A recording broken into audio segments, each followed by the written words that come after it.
This is Free Talk Live. 855-450-FREE is our toll-free number. And we'd love to hear from you, whoever you are, whatever political persuasion you are. We like to talk to everybody.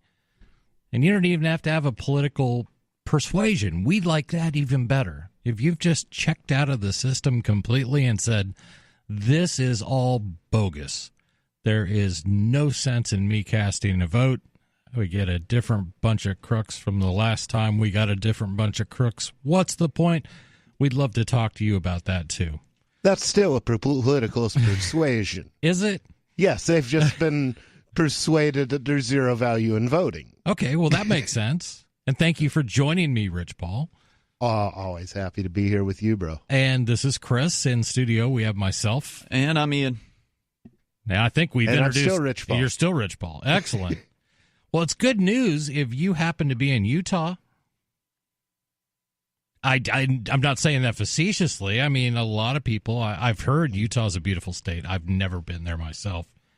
But there is one aspect of Utah that I find a little troubling, and I didn't know this, but apparently it's been illegal to have sex unless you're married. That doesn't really sound like a surprise, does it? I mean, it is Utah. Well, it doesn't surprise me it's on the state books, but it would surprise the hell out of me if it actually passed constitutional muster. Right. Given Roe versus Wade, I really don't think they're going to manage to prosecute crimes against consensual heterosexual sex. Well, also, are they prosecuting? Yeah. When was the last prosecution for this? Well, and they discuss that in the article. They say that it's pretty much unconstitutional. But that's not true. People get prosecuted for having consensual sex all the time. Maybe they're in the back of a car. Maybe they're in a very quiet park late at night. Yeah, I mean that's certainly possible. I would be, and the Supreme Court has found that there's a compelling government interest in having, for example, people not having sex publicly. I would be very surprised if the Supreme Court upheld a basically no sex outside of wedlock. Right. But to challenge that, you would have to have sex outside of wedlock and then go and get caught. Yeah, I mean, well, that's the whole problem of civil disobedience as a technique. So civil disobedience is like poking a bear with a sharp stick. Phrasing, Rich. You got to restate that sentence. What did I say? You said poking a bear, and I think that's a whole different set of laws that's probably still illegal in Utah. No, this is a metaphor. Bro. Okay. Actually, it's a simile because it uses like or as. Okay. It would probably be civil disobedience to poke a bear with a sharp stick in most states, depending on the type of bear. Yeah. But no, civil disobedience, I like to say, is like poking a bear with a sharp stick in order to demonstrate the danger of keeping and arming bears, because it works the demonstration works if and only if the demonstrator is mauled. Well, there you go. But in this case, we're not talking about poking bears. We're talking about, I guess we're just talking about poking, for lack of a better term. Sex for the unmarried in Utah may soon be legalized. So usually on this show, when we have conversations about legalization, we're usually talking about marijuana. Sure. But in this case, we are talking about premarital or fornication. Well, bring up to just about any subject, and I'll get around to legalization. This is true. Except, if it's not robbery, rape, or murder, legalize it. Right? With a stroke of a pen, no pun intended, sex for the unmarried in the Beehive State could soon be legalized. I did not know that Utah was known as the Beehive State. I didn't either. I learn something every time I do this show. And if you want to share what you've learned today, call us at 855-450-FREE. That's our toll-free number. Or if you think fornication should stay illegal, I would like to hear from that person. If you know whether or not the state was named for the animal or the hairdo.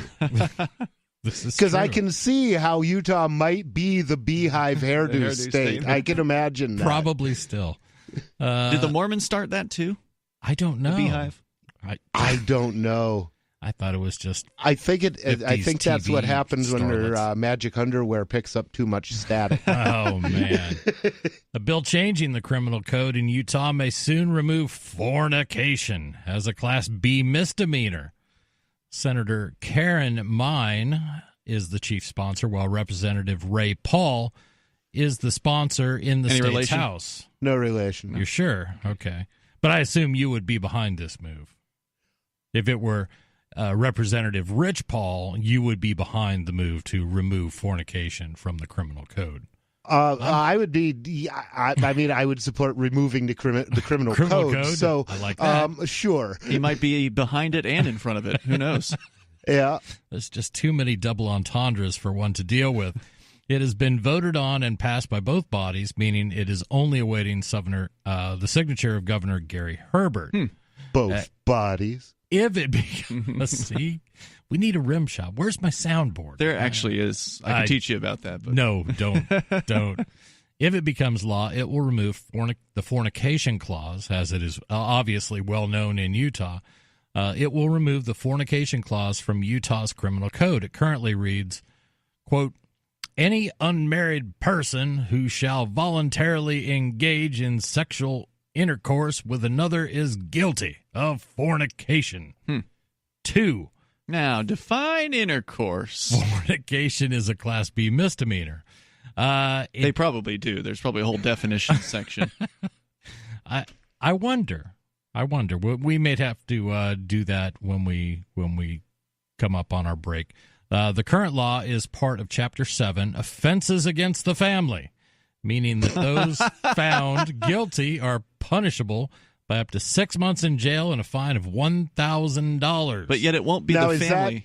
Is that charges you. true if you buff only one member of the family, or do you have to buff the whole family for it to be an offense against the family? Oh, see, this is where these stories go. If you buff the family, I think they bring a different charge against you. Right.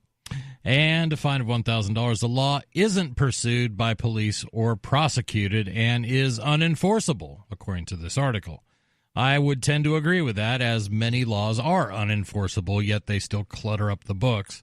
Isn't it funny that they would actually debate as to whether it's a good idea to remove an unenforceable law from the books? I mean, The thing, Rich, was this, do you honestly believe this is the first time that anybody, I don't know this, and the article doesn't tell us, this is coming to us from KUTV, CBS affiliate in Utah, I'm assuming. But do you think this was the first time anybody ever said, you know, one of these days, we just got to get rid of that fornication clause? Or is it one of those laws that's always been there, nobody ever bothered looking at? Can you imagine how many of those there are? yeah. Yeah. I'll tell you, if you follow Crime a Day on Twitter, you will be astounded at the number of things that these guys dig up every single day. There's a new crime of something absurd involving, you know, the transportation of mollusks while they're mating. I mean, it's always something completely insane. Yeah. Yeah, in Ann Arbor, Michigan, it's against the law to drive a horse down Main Street on Sunday. Right. This is not an often violated law. But those are the types of things. And, you know, we've joked about them, but it's really sad that people could be prosecuted for these. All it takes is the right guy with a badge or the right prosecutor with nothing better to do, I guess. Now, did you say that, if you said it, I missed it. Did it address when the last prosecution was for fornication? It doesn't mention that here. And if I didn't want to lead Google to start pushing me really strange ads, I'd Google fornication in Utah just to see what it came up with. Just but stay I out don't of know. the shopping section when you do that. Oh my gosh, 855, 450 free. What do you think? Is there any excuse for many of the blue laws that probably sit on the books even in your state? They certainly do at the federal level. We want to hear from you. Give us a call.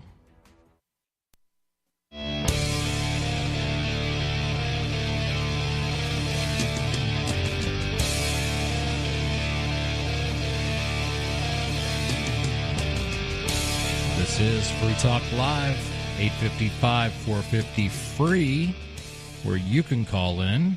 You can change the subject. That's what I like about this show. We have no set subject. We're going to bring things up when there's time to do that, and we'll bring in stories that we find interesting. But if you don't like what we're talking about, just change it. Just give us something else to talk about. And speaking of something to talk about, Bitcoin.com is where you can go to get started in the world of cryptocurrency. It is still relatively new. 10 years Bitcoin's been around. But in the scheme of money, that's a drop in the bucket. So you're still early on in this whole cryptocurrency thing. It's not too late to get started learning about it. Over at Bitcoin.com, they got the great Bitcoin Academy there. Plus, they'll teach you how to get a Bitcoin wallet, buy some Bitcoin, and find out where you can spend your Bitcoin. And you can read the latest news and engage with the community on the Bitcoin forum. Just go to Bitcoin.com. Well, thank you, Ian. Yeah. So this is interesting.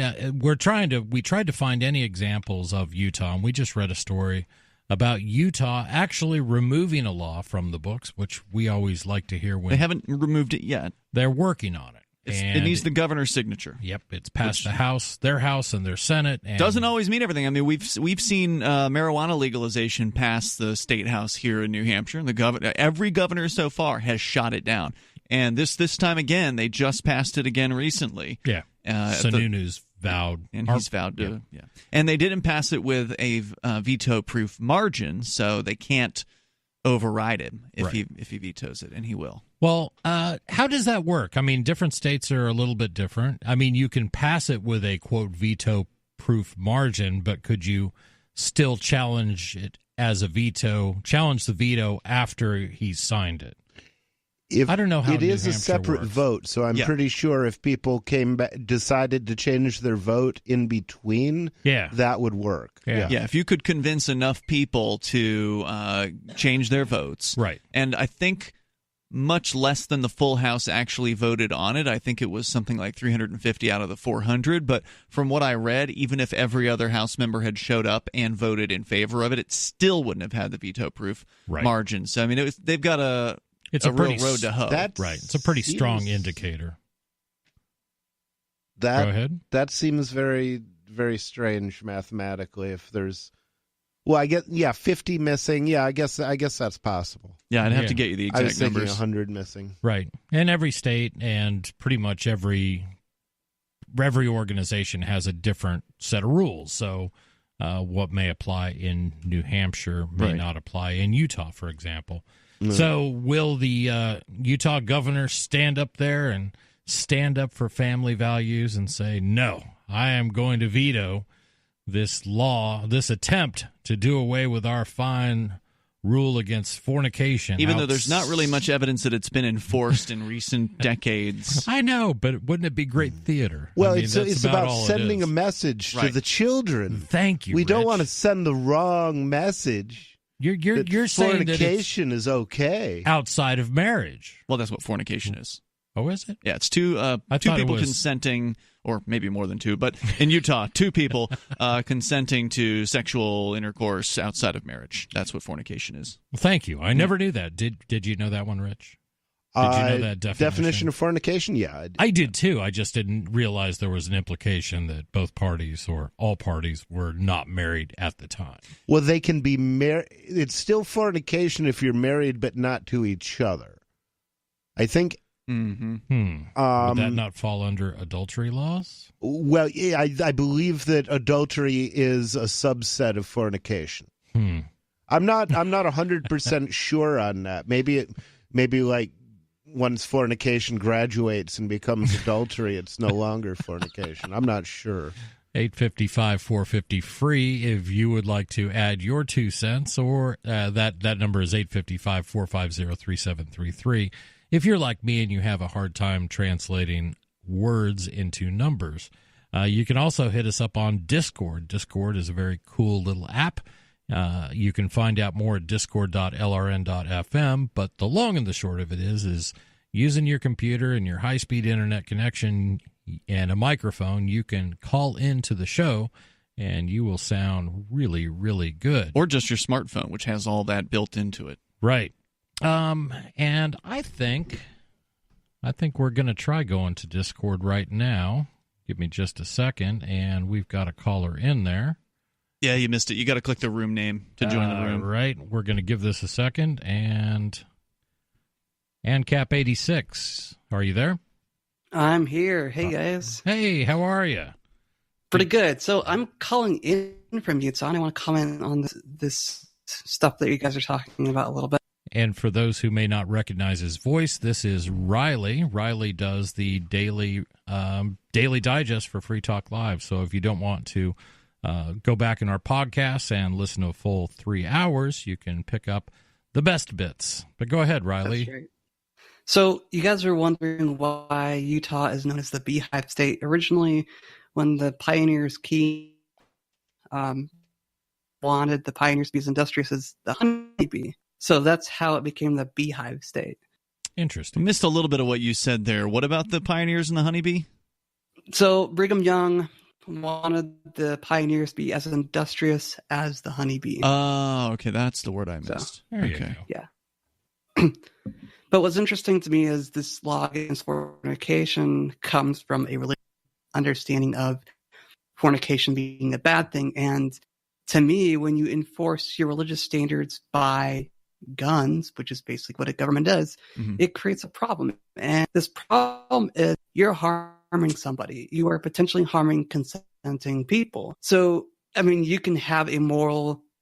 You can be against fornication morally, but when you start using guns to enforce your morality, it becomes a problem. You rob people of their agency.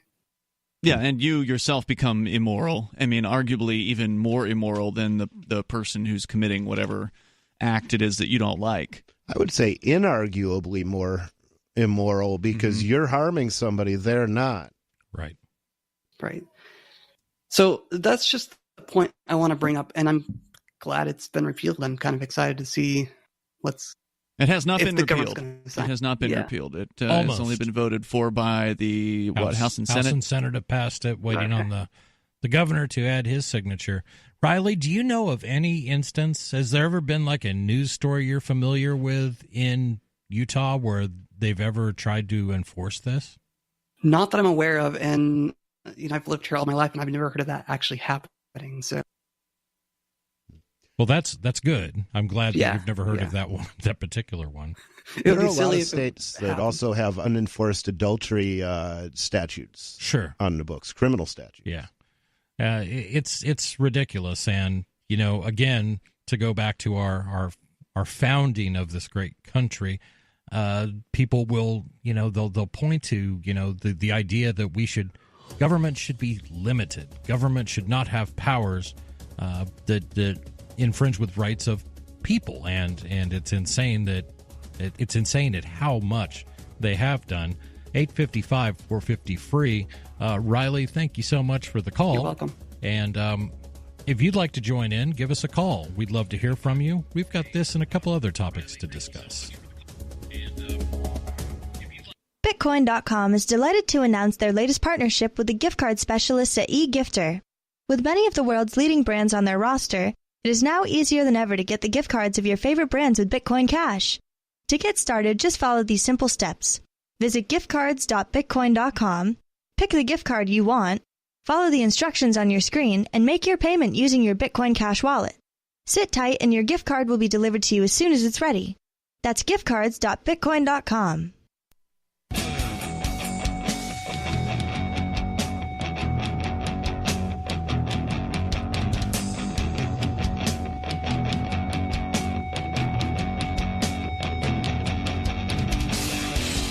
This is Free Talk Live, and we're here to talk about freedom. But if you don't want to talk about freedom, you don't even have to talk about things that we're interested in. You can talk about anything you like. Well, I hope that we would find it interesting, because if not, you won't last long. You won't last long. That's a good way of putting it.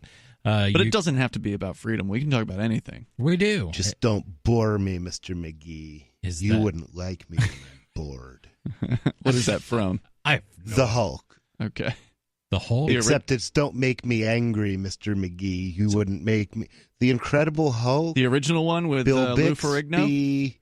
Mr. McGee was the reporter who kept following him around. Well, I'm not. Was this the one with Ferrigno in it? The original Hulk? That's back in the day? That's where I got it, but Okay. it was a comic book before that, I assume. I heard they made a newer one, I guess. Well, there have been movies and there have been all sorts of things. I'm just always, Rich, you always amaze me because for all the talk of loss of short-term memory being a side effect of marijuana use, you will dredge up references that go back 40, 50 years and repeat them word for word. Word for word. Yeah. I mean, it amazes Oh, yeah. me. Well, one day when we have dead air, I'll do the to be or not to be soliloquy. Is that a threat to keep us on track and keep the show moving? It is important. It is important. Don't ever leave me hanging on the air with nothing to say because I'll probably launch into some Shakespeare. I will see if we can avoid that. I generally have something to say about just about everything. You really do, which makes you a valuable addition to the show.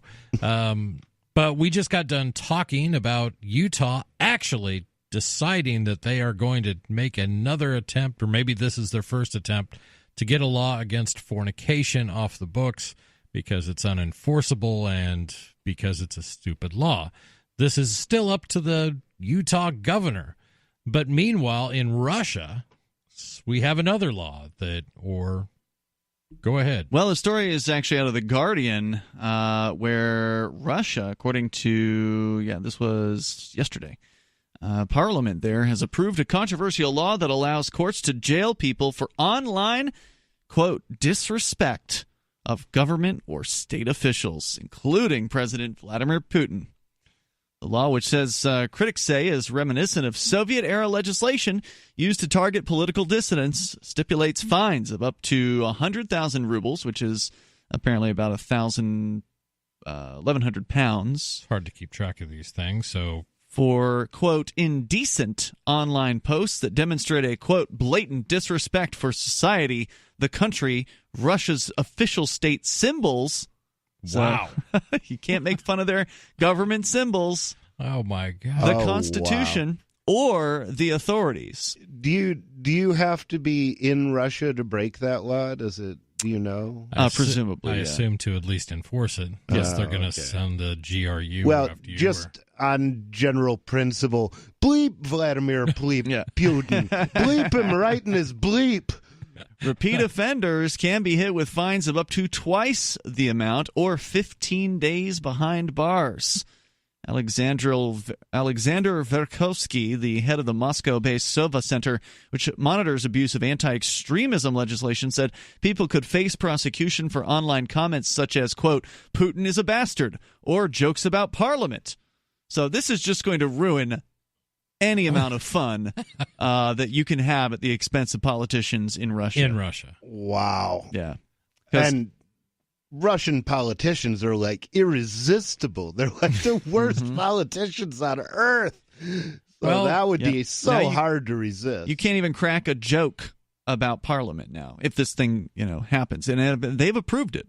So I don't see any reason why this wouldn't become law. Unbelievable. Why wouldn't Putin sign it, Right. If he even has to. Maybe Parliament can just pass things and it doesn't need a signature. I don't know how the Russian system works. Yeah, I don't either. But this is just, it's reminiscent of our own sedition laws, the Alien and Sedition Acts in the United States. It was illegal to, say anything contrary to the President of the United States. And it was okay to make fun of the Vice President, Thomas Jefferson, but you couldn't make fun of Adams. So I wonder if there's if this law is written in such a way to be targeted specific to only certain political entities. I mean, what if you make fun of... Well, I mean, it's the sort of law that's always going to be selectively enforced. Sure, right. Because they're using it to protect their political image. So they're going to use it consistently with that. Right, so whatever party is in power is going to prosecute people who make fun of them, but they may not prosecute those people who make fun of the opposition party. Right. And it's the same thing in the United States. I mean, you can't criticize Israel. Yeah, You know, that's true. People have gotten in hot water for Texas, that. I thought this was unconstitutional, but apparently not. I was hearing today that all Texas businesses and individuals that do business with the Texas government in a lot of cases have to sign loyalty pledges to Israel. Oh, my God. Really? Yeah, that's pretty strange. That's creepy. Yeah, like I will not support a boycott of Israel. I will not. Wow. And it's like, really? You can, I mean, I say overthrow the U.S. government all the time, Right. you know, and nobody messes with me. Not yet. But Russia has a well, history let's try of it. this. Israel, overthrow your government. Those people are schmucks. We're waiting. We're waiting. Nothing happened. Russia has a history of this. So this was a story from a couple years ago, but You mean of oppressing speech? yes, this was a Washington Post story from 2017 saying it's now illegal in Russia to share image of Putin as a gay clown. I gotta find this. Yeah, I mean, but there was a meme that said "Stop homophobia," and it had Putin, you know, kind of rainbow in the background and things like that. But item 40 And his face all done up with 71. makeup. Can we too. get a print Yeah. of that Yeah, Yeah, in the yeah. studio? You'll- I want it. Well, I think every country should have the right to make up their own leaders as Nice. gay clowns. I think that's human rights, right? It's there. like Putin as Andy Warhol as a gay clown too, and that just makes it. I want two of them matching, one Putin, one Bush, or one Trump. Well, I'll shoot you a link for this, or we'll put it up on social media. But there's all sorts of examples of people taking their own take on this. Hold on. Somebody actually, looks like it was the Late Show with Stephen Colbert. They did a graphic with both of them together, with Putin and Trump. So you got Putin with the clown makeup on, Trump in his suit behind him holding, so like Putin's riding on a unicorn with a bunch of rainbow coloring in the background. Putin on a unicorn, looks like they're flying.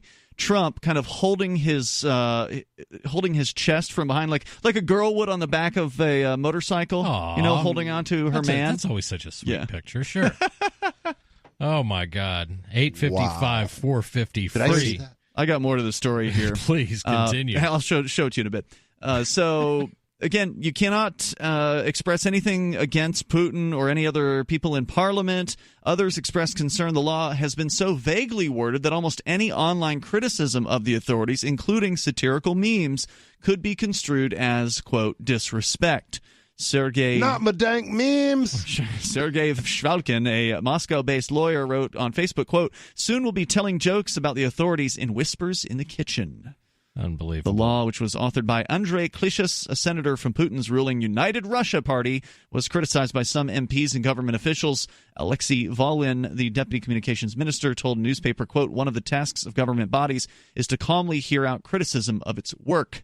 Sergei Ivanov, an MP with the nationalist LDPR party, says, quote, "If we can stop calling a fool, he won't stop being a fool." Well, he's not going to stop being a fool anyway, but you at least got to be able to call it. It's nice to think about, at least. 855 450 free. What do you think? Should Russians have the right to share memes of Vladimir Putin dressed up as a gay clown? Should everyone have that right? And of course they should. I think they should, too. Only dank memes. We got more coming up on Free Talk Live.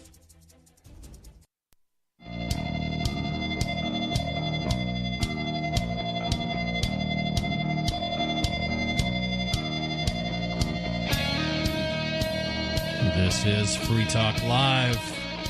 855 450 free is our toll free number. That is 855 450 3733. You can also hit us up on Discord at discord.lrn.fm, and you will sound just like you're in here in the studio with us, which is really cool. We've been talking about some laws. We've talked about the highly likely repeal of a law in Utah against fornication. That would be sex before marriage. Mm-hmm. And now we've been talking Consensual about sex before marriage. Consensual sex. It's all very nuanced. Mm-hmm. And we've been talking about the Russian Parliament passing a law saying you can't make fun of anybody involved in the Russian government. It seems to be, which then led us down the Google rabbit hole where we found another action by the Russians where they forbid you to portray Vladimir Putin as a gay clown. So you gotta love that internet. Which you really Did ought they to look at. specifically say in the law gay clown? They don't like gays in Russia. Oh, no, they don't. Yeah. Item 4071, a picture of a Putin-like person, quote, with eyes and lips made up, captioned with an implicit anti-gay slur, implying, quote, the supposed non-standard sexual orientation of the president of the Russian Federation, unquote. So I'm Where not is this sure. quote coming from? I'm sorry. I'm just kind of skimming through this Washington Post article. We'll find out more. Non-standard sexual orientation. Yeah, it seems like there were So at it's like some a point there plug-in. was some fine. Somebody got their hand smacked for putting this up, and this was the. So it was created by a Russian, the gay Putin thing? Or It- just somebody posted it and got in trouble? Somebody posted it and they I got see. in trouble. It's hilarious. If you Google Putin gay clown, it's pretty funny. Wow. And that's all it takes for Yeah. you to come down the rabbit hole with us. But right now we're going to go to Tom. Tom listening on FTL.com. Before I don't know Tom what's- starts, I don't know what's though, at FTL.com, Can by you the way. tell them That's how to freetalklive.com. find Trump and Putin riding on the Yeah. unicorn? It's there. When you do the Google, I'm sure if you do Trump Putin unicorn, that's probably what's going to come up. You've got to do But if you Trump do, Putin unicorn. it's pretty That's good. brilliant. But right now, Okay, go ahead. we Talk to do Tom. have to go to Tom calling in from New Hampshire. Tom, you're on Free Talk Live. It's about Congresswoman Omar getting all kinds of people.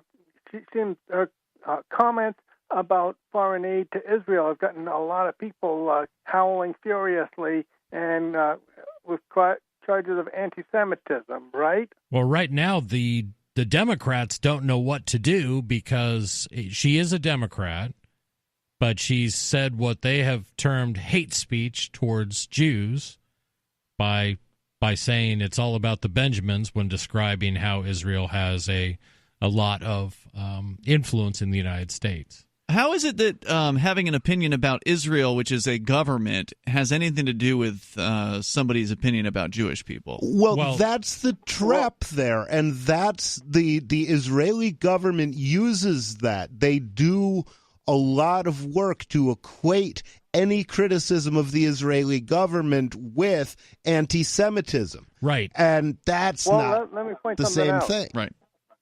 Go ahead. Let me point something out here.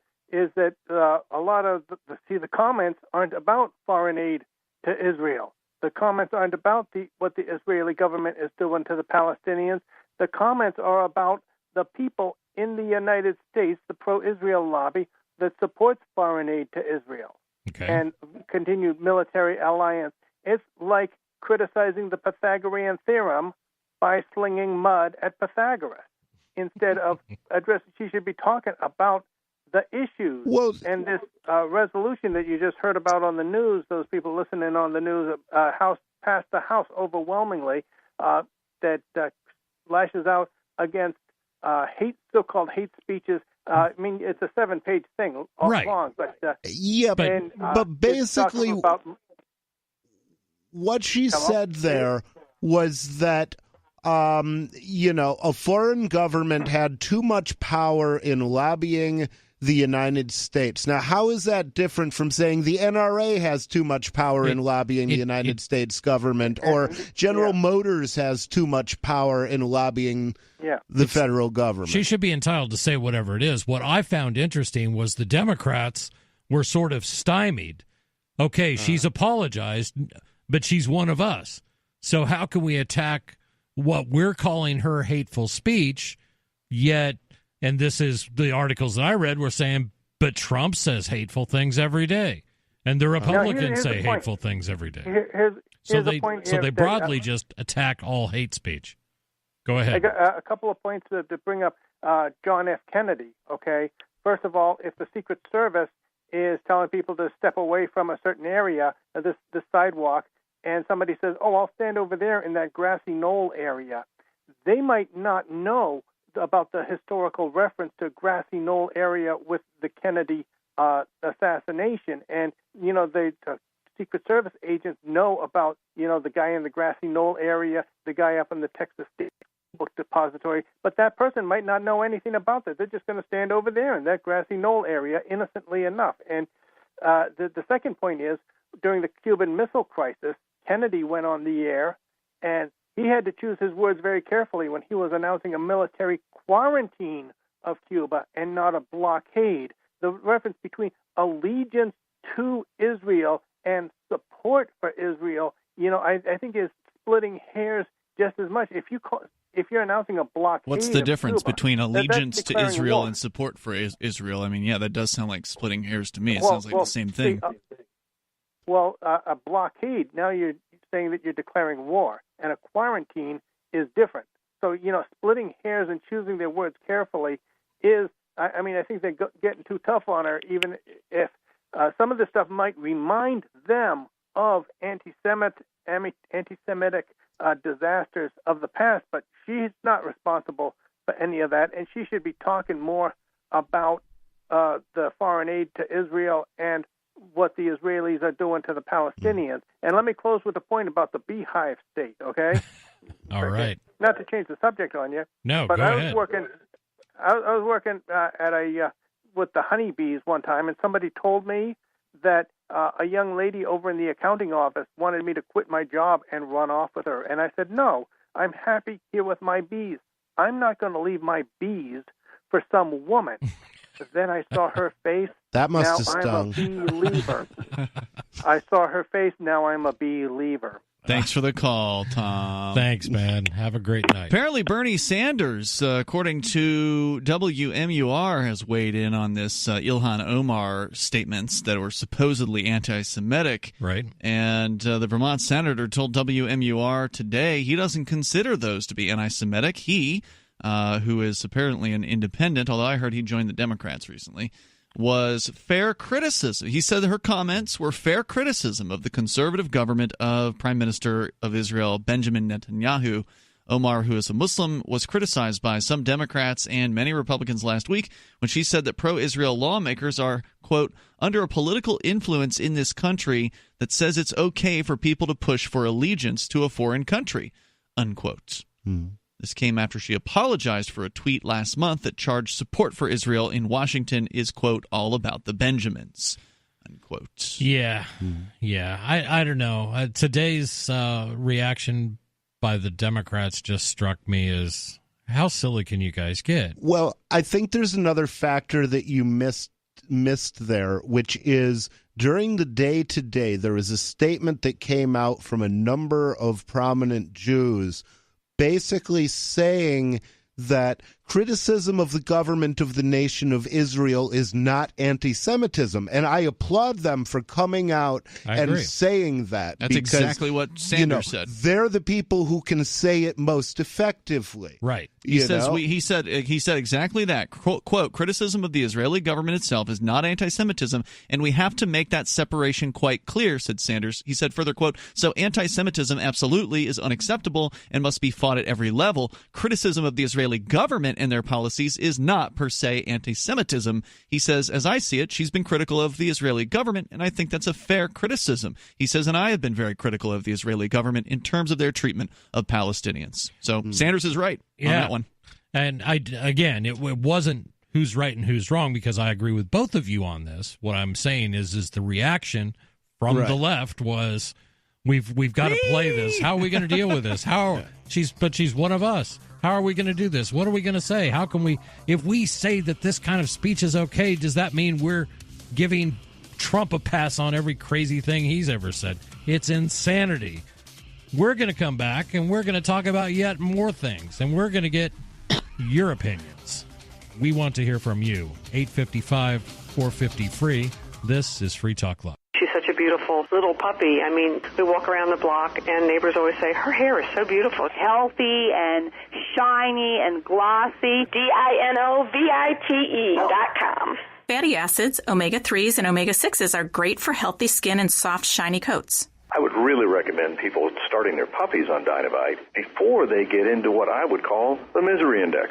Bad skin, bad ears, bad breath. Because if they're getting all their vitamins, micronutrients, microbials from the beginning, then you're not going to run into the problems associated with the allergies, grass, pollen, dust, dirt, fleas, ticks, you name it, and the itching and shedding down the road. Our vitamins and enzymes replace the nutrients cooked out of most commercial dog foods. Dynavite for life. This is Ed Lukasevic and Cindy Lukasevic, inviting you and your pets to Dynavite. 859-428-1000. DINOVITE.com.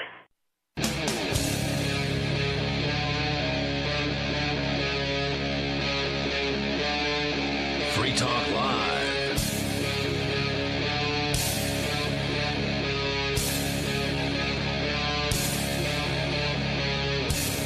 This is Free Talk Live, entering hour number 2. If you'd like to join the conversation, give us a call, 855-450-FREE. That's 855-450-3733. In studio tonight, it's myself, Chris. I'm Ian. Rich Paul. And we've been all over the board. I just need a new way.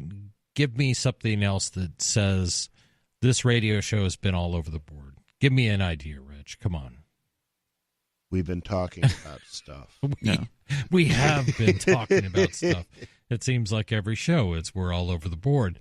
And we've been all over. It's true. We've been talking about it's lots all of over the show. We talked about, it's even in the title, Free Talk Live, where you can bring up any topic you like. Please make it interesting, or otherwise it may be a short phone call. But we talked about the Utah Senate and House trying to do away with a law against fornication in Utah. That's good news. It is good. It's a silly law that admittedly is unenforceable. We talked about the Russians, the Russian parliament approving basically a sedition law. If you say anything bad against the government, then they can charge you. And there's more about what's going on in Russia as well. Yeah, and then we talked briefly about Congresswoman Omar and her statement and the reactions to it about support for Israel and why they get so much. Her comment was, it's all about the Benjamins. Let me come back to that Russian law, though, the sedition law, because we've got a significant portion of the American public that may not know it, but they support similar measures here. Oh, and absolutely. I'm talking about the people who are opposed to the Citizens United decision. Okay. And what was the Citizens United? Citizens United was a case where a company called Citizens United was sued for violation of campaign finance law, or a supposed violation, and the Supreme Court basically found that their spending money was speech, and that corporations did have protection under the First Amendment, and that they were free to say what they wanted to. Now, I glossed over the reason for the suit in the first place, though. Mm-hmm. I just said, alleged violation of campaign finance law. Well, what they did is they made a movie that was critical of Hillary Clinton. Yeah. So if Citizens United had gone the other way, it would be illegal in the United States to make a movie criticizing a public figure within X number of months before an election. And that's no better than the Russian law that fills us all with horror. Was this a Dinesh D'Souza film? It seems to me I'm vaguely remembering that. It may have been. I haven't seen the movie. I've just read the case. Yeah, it's interesting because one thing, and we hold this little thing in my small town in New Hampshire called, it's basically the coffee party, where we talk about politics and issues, and we try, meaning we get together a diffuse group of people. We try to get conservatives together with liberals, together with libertarians, and then we talk about issues. And one thing that everybody seems to agree on is we have to get money out of politics. That's like a common theme. It's a ridiculous idea. How can I you know get that. money out of politics when the government hands out billions? Right. That's crazy talk. I get that, but this is what, if you want to find a topic that conservatives and liberals will agree on, it is that, well, we just got to get the money out of politics. Yeah, that's going to happen because all the politicians want that, right? Right. They're going to do that, and they at least they recognize that that's a challenge. When are you going to get Democrats and Republicans to turn down a campaign contribution? And the unintended consequences of this are, no matter how complex they make these laws, there's going to be enough space for a smart enough lawyer to wriggle through most of the time. So what happens is the major parties who have major law firms working for them end up being able to do pretty much whatever they want, but smaller parties like the Libertarian Party are up S Creek swaddled. Yeah. Well, they'll be behind the in curve. these laws. Right. Yeah. It takes long enough for them to see how everybody else is doing it before they can do it, and then they may not. And of course, the Democrats and the Republicans will give each other a pass, but they're not giving the Libertarians a pass on anything. Well, Rich, the crazy talk that you're bringing up now is that Americans are capable of making a choice between more than two political parties, and that's crazy talk. There can only be two. Yeah. That's just how it is. Unfortunately, that is the way it is in most places in the United States. However, what we're seeing in New Hampshire now, at least this year, is the political parties are finally taking alternative voting systems a little more seriously. Yeah. What happened was Maine actually passed, I believe, ranked choice voting, where you rank based on, I think this is my number one choice, this is my number two choice, so on and down the list. So if it's more than two choices, you can rank them however you want. I'm not necessarily a huge fan of ranked choice. I think approval voting is easier. Personally, approval voting is where you just check that you would be okay with this person winning. Right. That way you don't have to figure out which one, because in some races you may not know necessarily which one you like better than another. In some elections, most races. Well, and the other problem with ranked choice voting is they do it by rounds, and they do it in such a way that they compare all the first place votes, and if there's no clear winner, they discard all of the first place votes and then compare all the second place votes. Well, that's really not that algorithm doesn't correspond to really best satisfying anybody's preferences. I still think it's better than voting, the current system. I think is much better. Yeah. I don't know if ranked choice is better or worse than the current system. I'd say it's better. I would say it's pretty bad. I'd say ranked choice is better than the current, winner takes all kind of thing, or whatever you call the plurality system that we have, because at the very least it gives people the opportunity to rank their candidates, and that helps overcome the third-party wasted vote syndrome that libertarians have been struggling with for decades, where if you're a libertarian and you're talking to Republican and Democrat friends, and your Republican and Democrat friend or whoever, says to you, yeah, I really like what the libertarian says, but they can't win, so I need to vote against the candidate that I don't like the most, and so they go and they vote for one of the two parties because they're afraid of so-called wasting their vote on the third party. And so the Greens and the Libertarians are constantly suffering from this. So any kind of system, whether it be approval voting or ranked choice, gives people the opportunity to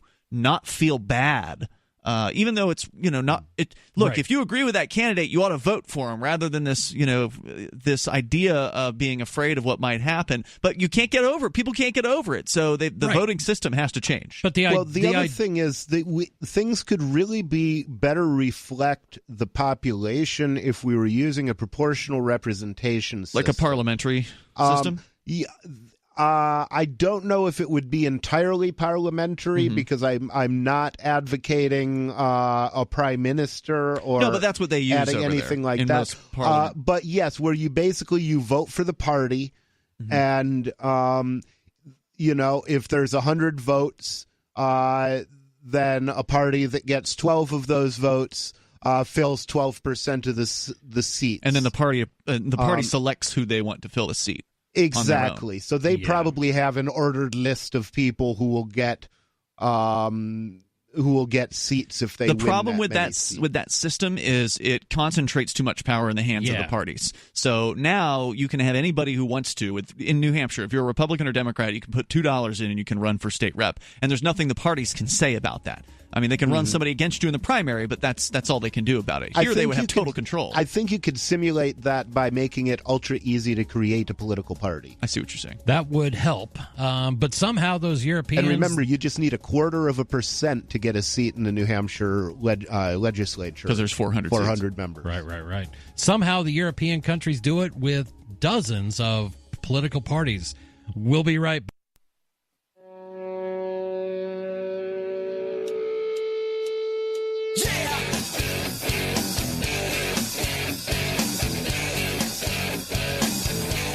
This is Free Talk Live, 855-450-FREE.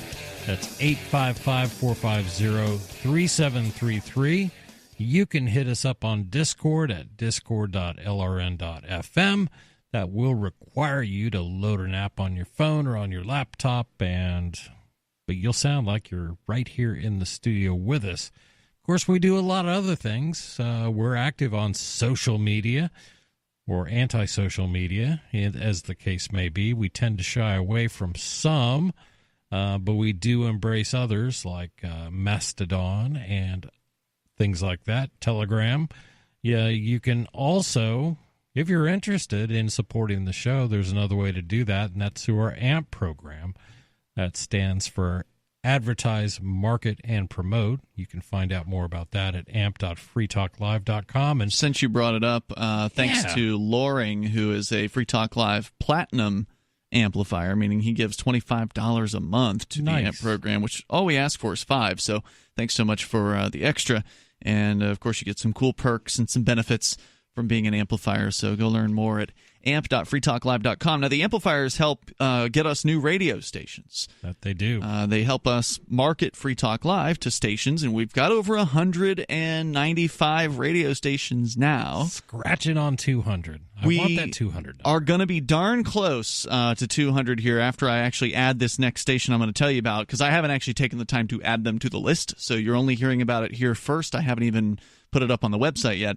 But actually, welcome back to a former affiliate. It's always nice when stations that had us in the past come back to rejoin Free Talk Live, and sometimes they leave for different reasons. Sure, we're one of the easiest shows to get rid of because we've got the easiest agreement in the business as far as when a station signs on to take Free Talk Live. Right. There are a lot of shows out there they could take, and most of them have a very oppressive kind of contract where, like for Glenn Beck, for instance, and Rush Limbaugh, right, you have to, if you're a program director of a radio station and you want to sign up for those shows, presuming they're available in your market, Rush is probably already locked up. Right. But if you want to take Glenn Beck, you've got to sign an agreement that then says you will play Glenn Beck's best of show on the weekend.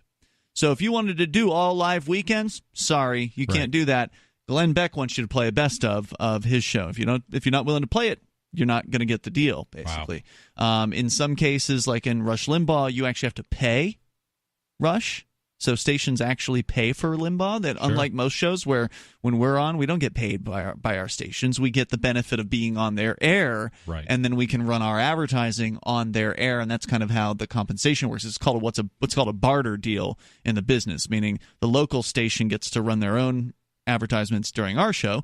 They don't have to pay us, and so that therefore they don't have to pay their own host, right? Like if they had a local guy in, they'd have to pay him, so they get the airtime covered with hopefully a good show, and they don't actually have to pay for it. Right. And the way they pay is by giving up some airtime for our ads to run. But with Rush Limbaugh, they're paying yearly. You're paying. And they pay based on the market size as well. So if you've got a station in New York City, you're going to probably be paying, I don't know, $1 million or something like that. It's not going to be cheap. Not cheap. Smaller markets, not so bad. So welcome back to former affiliate KFPW, also known as The Marshal, which is kind of an interesting name for a show that has been critical of the police in the past. In fact, that might have been one of the reasons we were taken off the station in the first place. But the owner I think he's had a change of heart. He's He's come back around. Maybe the cops roughed him up. I don't know what happened. Who knows? I haven't asked him yet.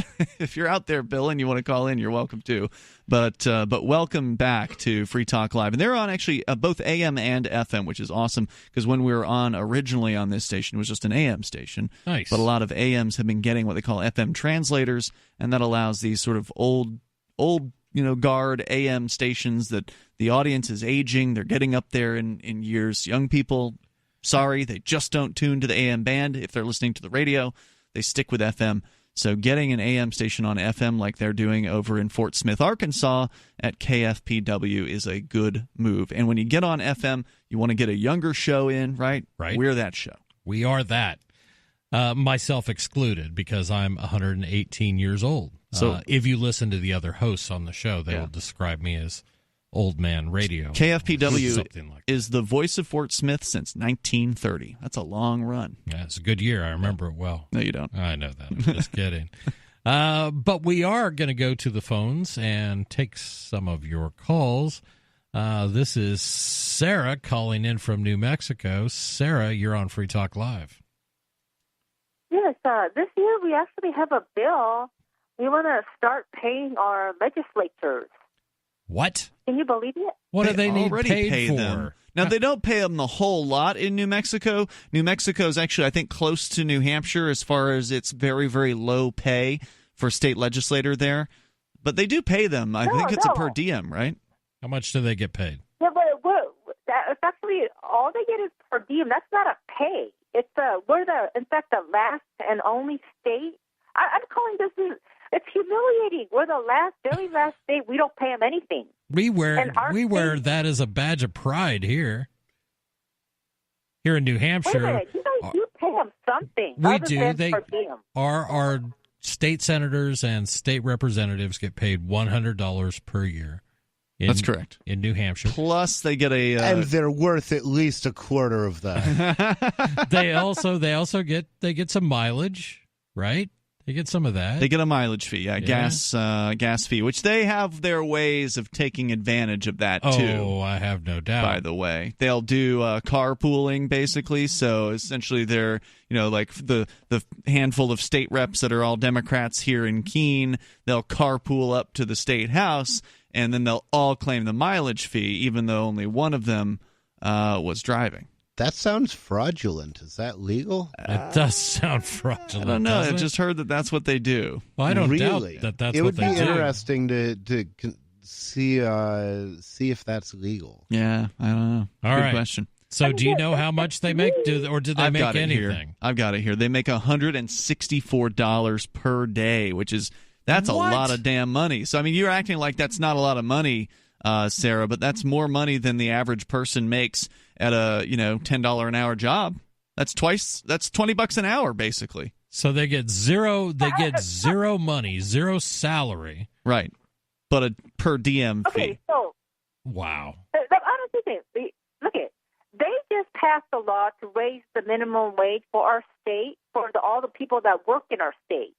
So then, why are we working them for free? You know what I'm saying? Because because they destroyed a whole bunch of jobs by raising the minimum wage. That's why they should work for free, because what they're doing is positively harmful to the people of their state. They should be paying the state to knuckle under to these demands of theirs that they not create jobs that aren't good enough by government standards. Some jobs just need to be illegal. If the job is worth less than $15 an hour or whatever, that job needs to be illegal. That's what minimum wage laws do. Sarah, thank you for the call. A pleasure as always. She's a frequent caller. She brings out the beast in me. Does she? She does. Your skin? She does. I don't know why that is. I always find Sarah calls somewhat refreshing for about 5 seconds. 855-450 free. Give us a call. Let us know what you think.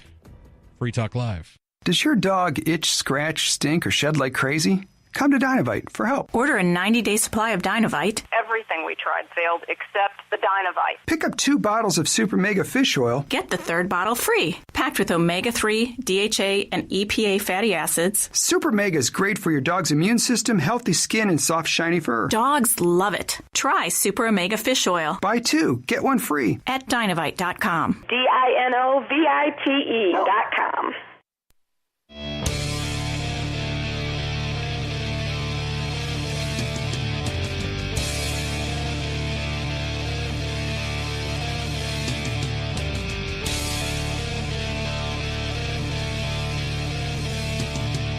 This is Free Talk Live.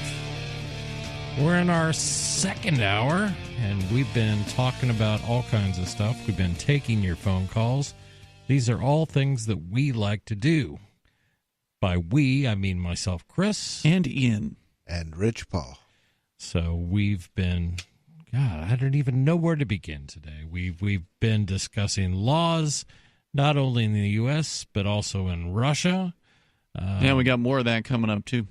Even more? Mm-hmm. There's more laws? More things that you shouldn't do. More laws that we could talk about. More laws ideas that we could poke fun at all evening long.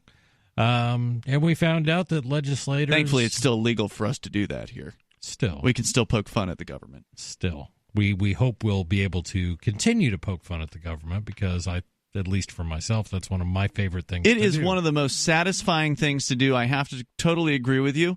And one of the reasons why is because they hate it. They absolutely hate it when you make fun of them. They do. And that's why they're making it illegal in Russia. They can't make it illegal here very easily because there is that pesky constitution that does, to some extent, still have some kind of relevance, but even though it doesn't seem like much. Well, they made it illegal here within, the first decade of the existence of that Constitution with the Alien and Sedition Act. So Details, there is no can't. Right. You know? Right now, they are not doing it that much. But how many times have I heard Trump supporters say, it ought to be illegal, some of the things that they say about our president, and not to pick on Trump supporters, because I'll just go back a couple years and I'll say Democrats saying it ought to be illegal.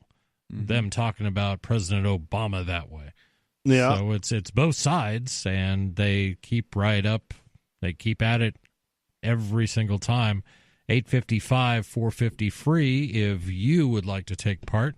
But right now we are going to go to the phones, and we have Joey from Pennsylvania. He's listening on Twitch. Joey, you're on Free Talk Live.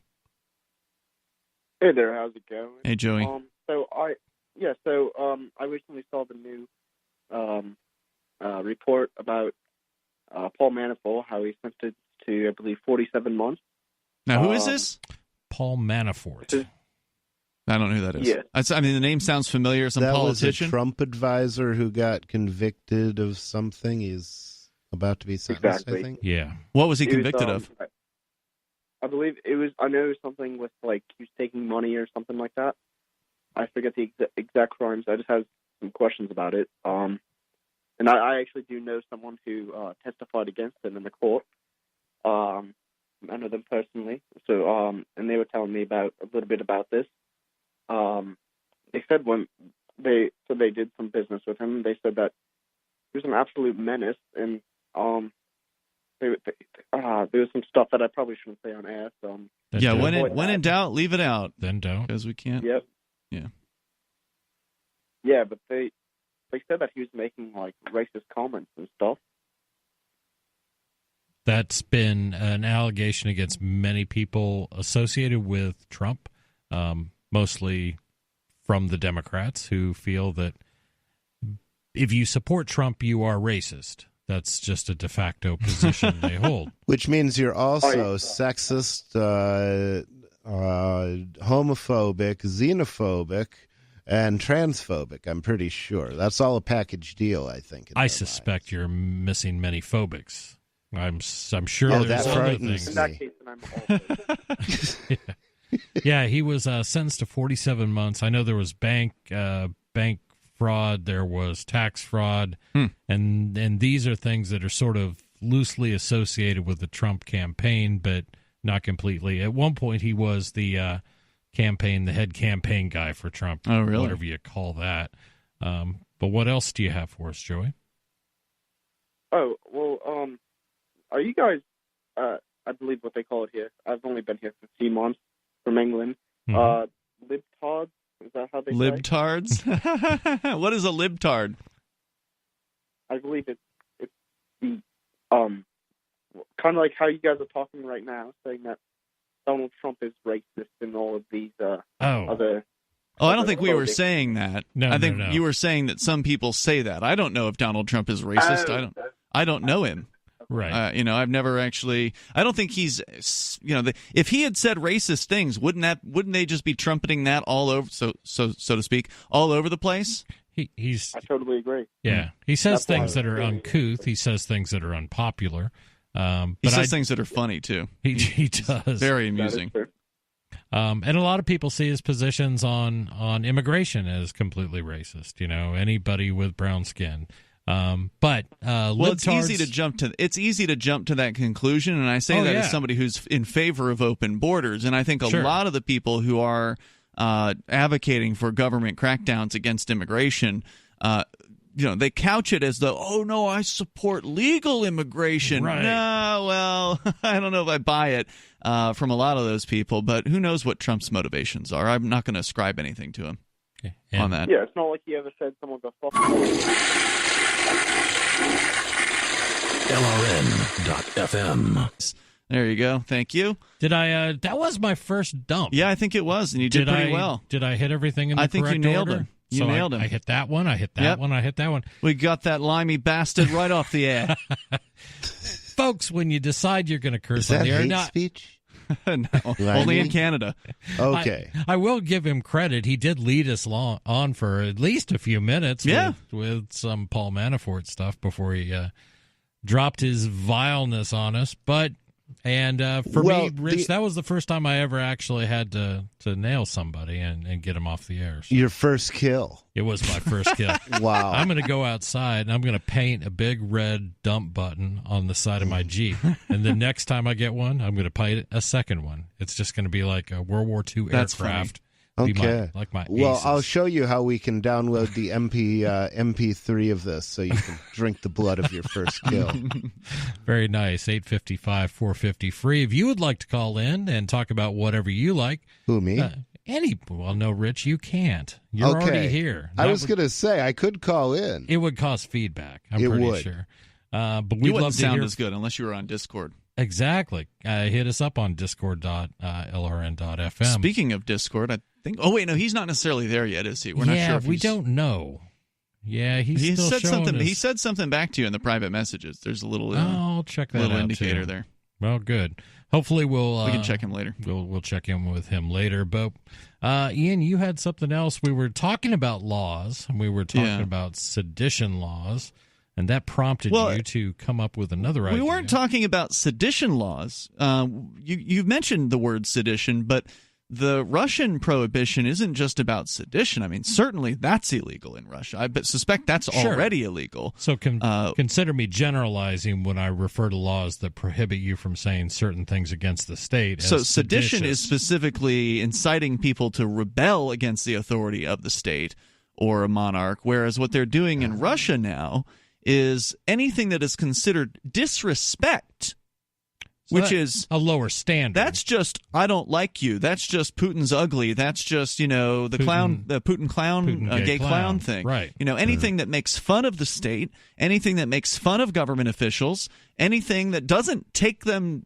ultra serious is illegal in Russia, presuming that, again, we don't know their system, presuming Parliament there can just go ahead and make a thing illegal without Putin's signature. And why wouldn't Putin sign something that would prevent people from criticizing him? Absolutely. Reminds me of an old Mae West movie where she's in court and she's standing before the judge and she says something smart-ass, and the judge says, "Madam, are you attempting to display contempt for this court?"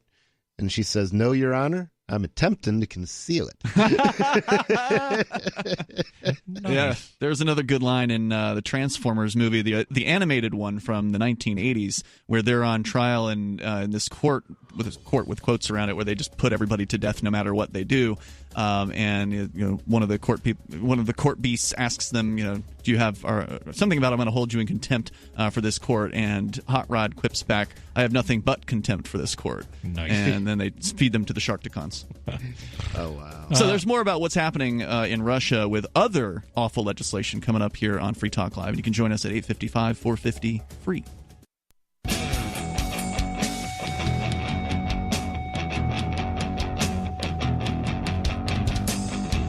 This is Free Talk Live. Live tonight, like we're live every night, 855-450 free. If you would like to join the conversation, that's 855-450-3733 is our toll-free number, or you can hit us up on Discord. You can find us at discord.lrn.fm, and you will sound almost like you are in the studio with us. But you got to join the on-air call-in line rooms. If you just go to discord.lrn.fm, it'll drop you in the on-air discussion room where you can chat with other listeners of the show. But if you want to call in, you do have to join one of the top 4 rooms on our list of rooms. Yeah, and it's not just call-in rooms. There's different subjects you could talk about, almost anything. Yeah, in the chat rooms, there's a bunch of different chat rooms. Yep. And they're voice there 24/7. Yeah, voice chat. You can talk about anything you like. But if you're calling into the show, please keep it clean, because we are on regular radio stations. And we have a dump machine that can make sure that whatever it is you say that's dirty never makes it to the radio. You might get the 7 people watching on Twitch who will hear it, but those are the only people who heard that curse word earlier. Yeah, and if that's all you really have to look forward to, then you have a sad, sad life. It's true. Stefan, you're on Free Talk Live. Can you hear me? Yes. Congratulations on your first stump, by the way. Wasn't that exciting? I can already see the headline. Old man nails limey British boy. Did you get a little adrenaline pump from that, Chris? Oh, it's big time. Yeah. It was you go through the training, but then you're in the middle of it. It's like combat, right? And it actually happens, and it was all muscle memory, guys. I'm probably going to write a book or something like that about this experience. Yeah, well, if you need to talk to someone, you may not even feel it for like 24 hours. I'm probably not processing it yet. You could be in shock. I could be. Be ready to call somebody if you need counseling. Yeah, we'll have counselors available on staff. Anyway, I was going to talk about voting, just in general. Okay. So I was hearing you guys discuss a parliamentary system, for example, and I'd like to see the entire system abolished, but I had an idea that would probably be a little more representative in the U.S. Okay. I think the Speaker of the House should be president. I genuinely believe that. He's only a couple steps away anyway, if the bullets were starting to fly. So we could just create a tradition of shooting the president and the vice president after each election, and then the Speaker of the House is in. Well, then the Speaker of the House stops being the Speaker of the House, though. Right. You want her to hold create both an jobs. infinite loop of people shooting each other. So what's the point of the proposal? Right.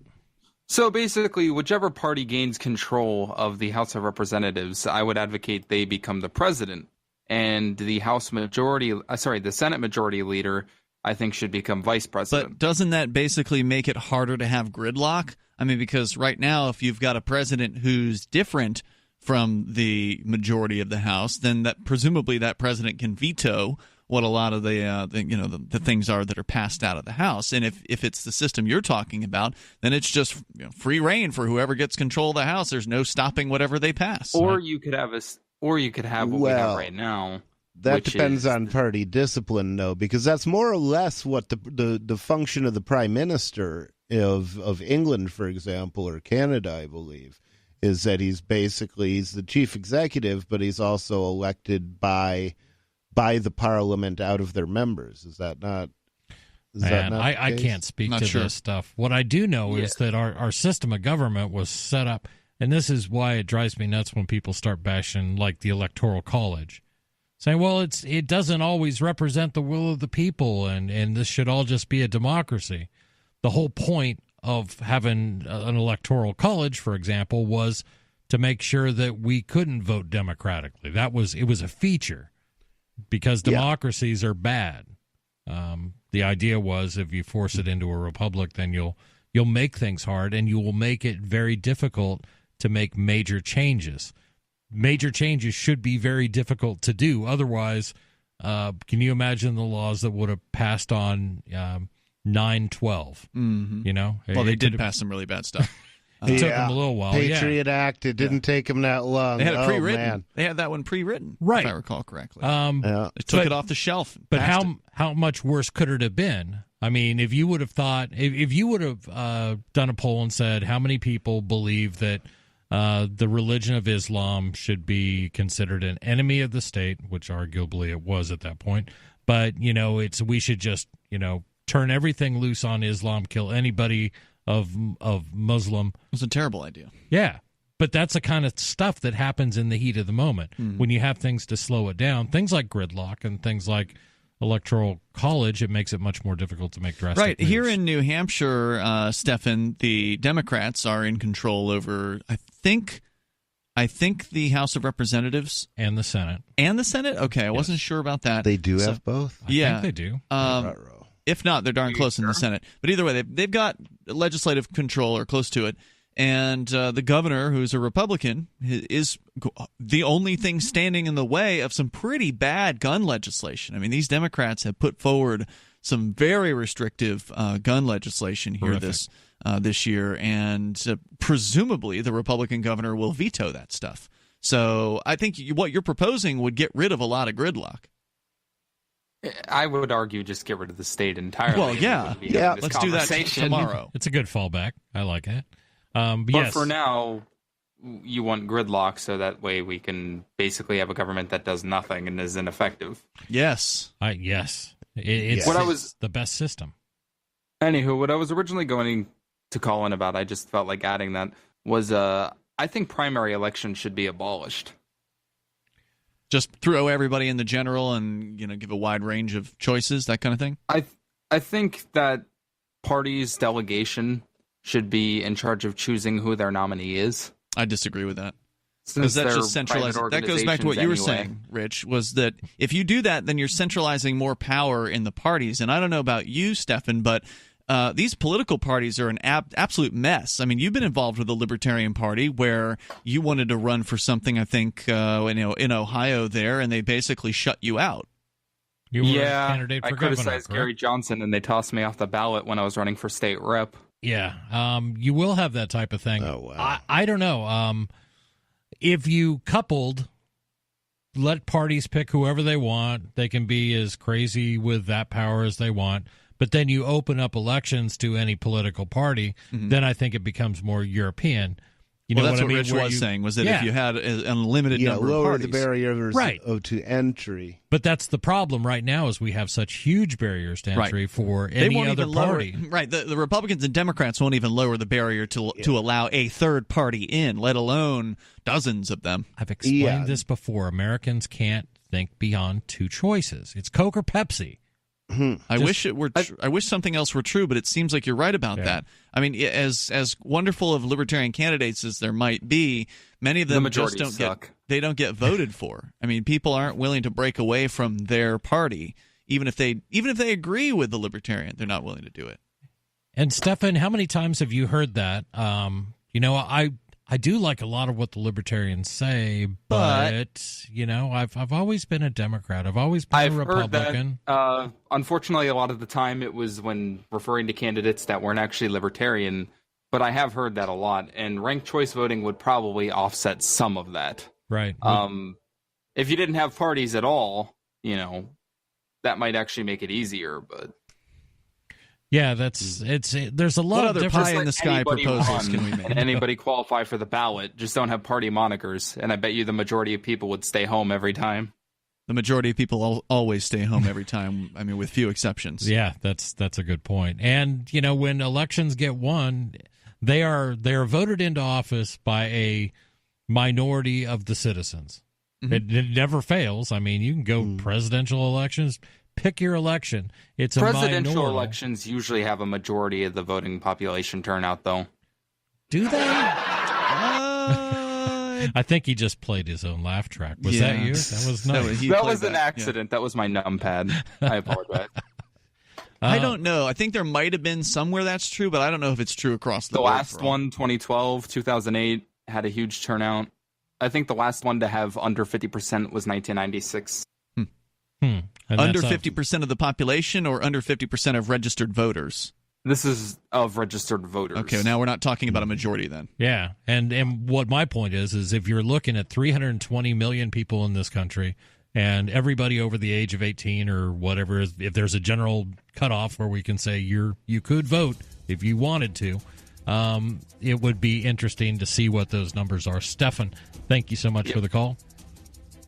And we'll be back. We've got more to talk about, and we hope you do too. Call us back, and we'll be back. Free Talk Live.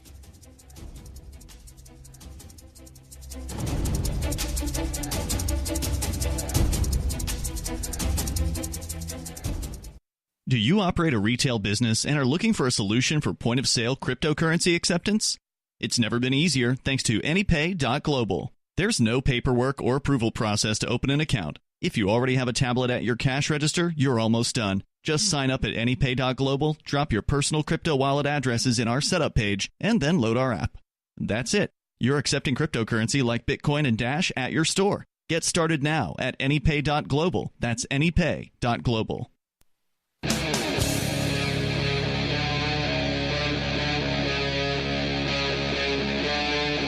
Free Talk Live.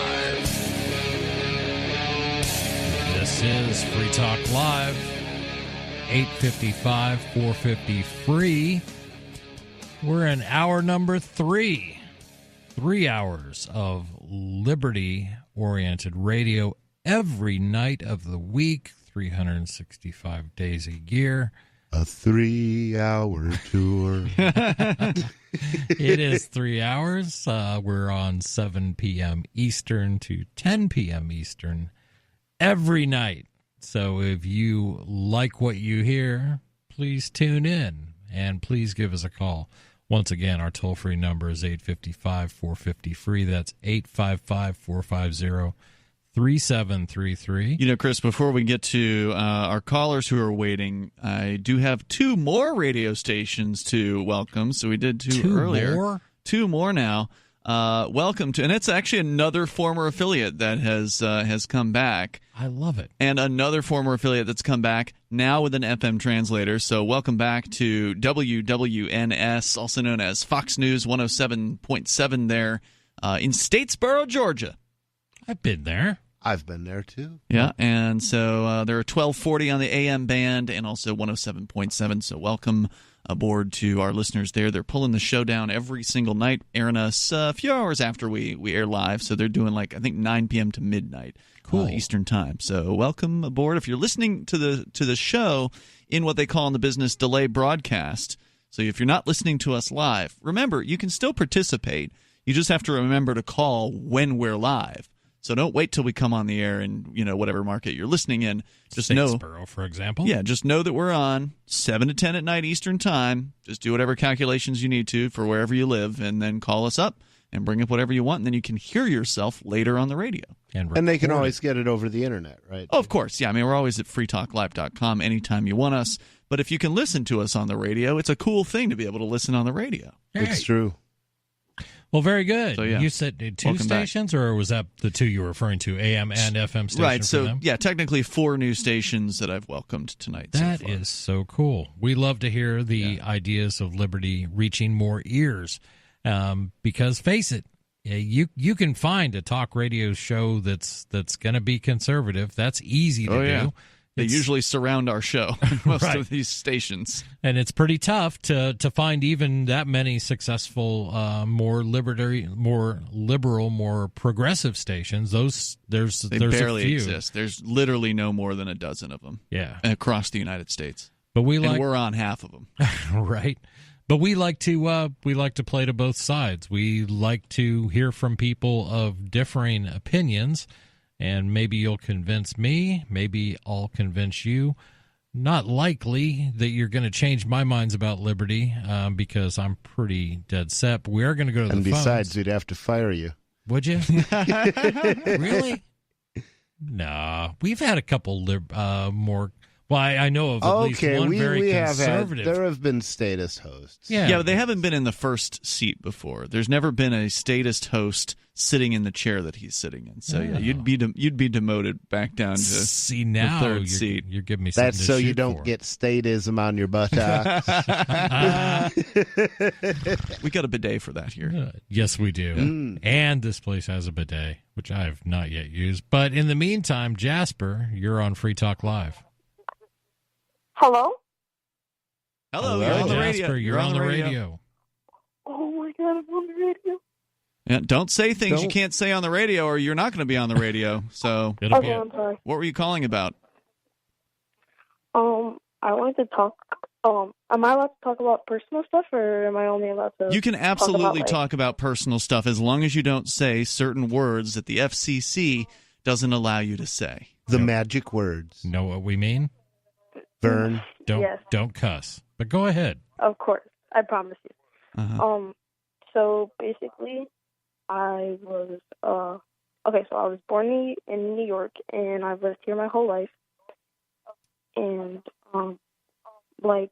my mom and dad decided that we should move, and we've been going on and off about moving and not moving, until recently, where my parents said we're gonna be moving to Texas. So it's pretty big. It's pretty far away. So you're still in New York right now? Yes. Okay. And if you don't mind me asking, are you in the city, or are you upstate, or? No, I live in a small town. It's called Peekskill. You probably never heard of it. That's okay.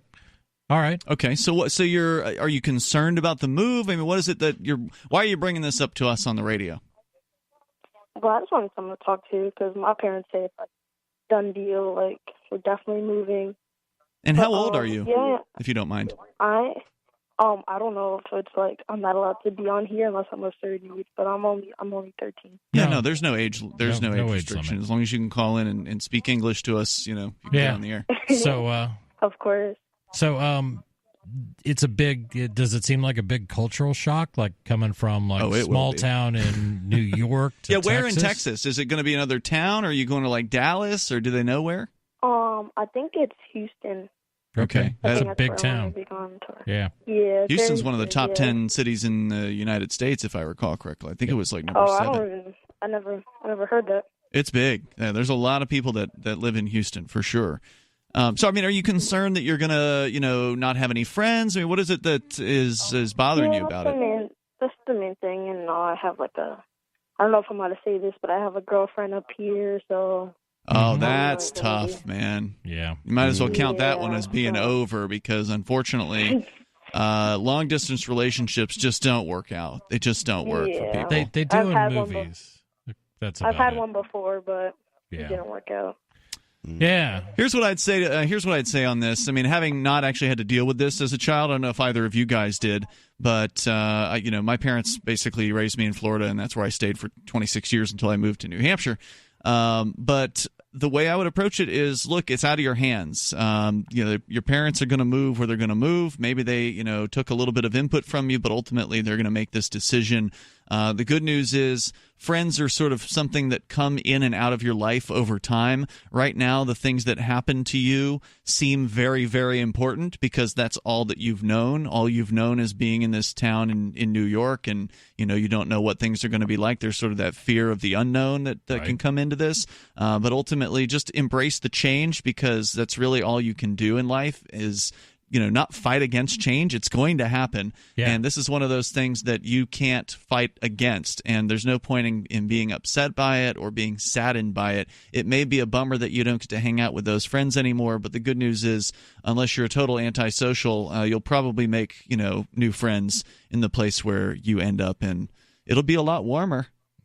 That much is for sure. That's true. Hey, thanks for the call tonight, man. Definitely appreciate it. And thanks for not putting Thank you. Thank everybody for their words. Thanks for not putting our license in jeopardy there. We do appreciate that. Because whenever somebody young calls in, it's like it's always a concern. Our defenses go up immediately.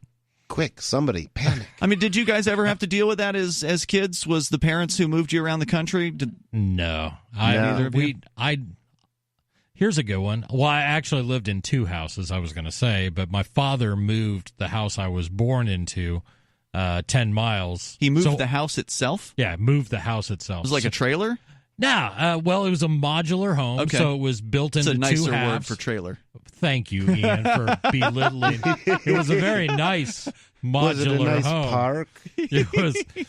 Did you have a truck with no wheels in the front yard? My father was convinced that modular homes were the wave of the future. They're great. Oh, no, seriously. I think modular homes are great. But, okay, people bought modular homes and they were affordable and all this good stuff, but nobody took them apart. You didn't do that because you decided you were going to move 10 miles into the town with a population of 100. But my father figured out, he did it. We're gonna do this. This was one of the selling features. How much did of this it cost? Thing. I have no idea, but he literally got some crew up there to, cut it right down the middle, down the middle. Wow. Carry both halves in each piece, put them back together, and then he built a small addition onto this. So. It went from 1,000 square feet to 1,500 square feet. It was a really weird thing for him to do. But at 10 miles, you didn't have to make any new friends or anything like that. No, right? God, no. 855-450-FREE. Have you ever lived in a house that got split apart and moved? If so, I want to hear from you. And what advice do you have for a caller if you've been through that before? Right. That's the big question. 855-450-FREE. It's Free Talk Live.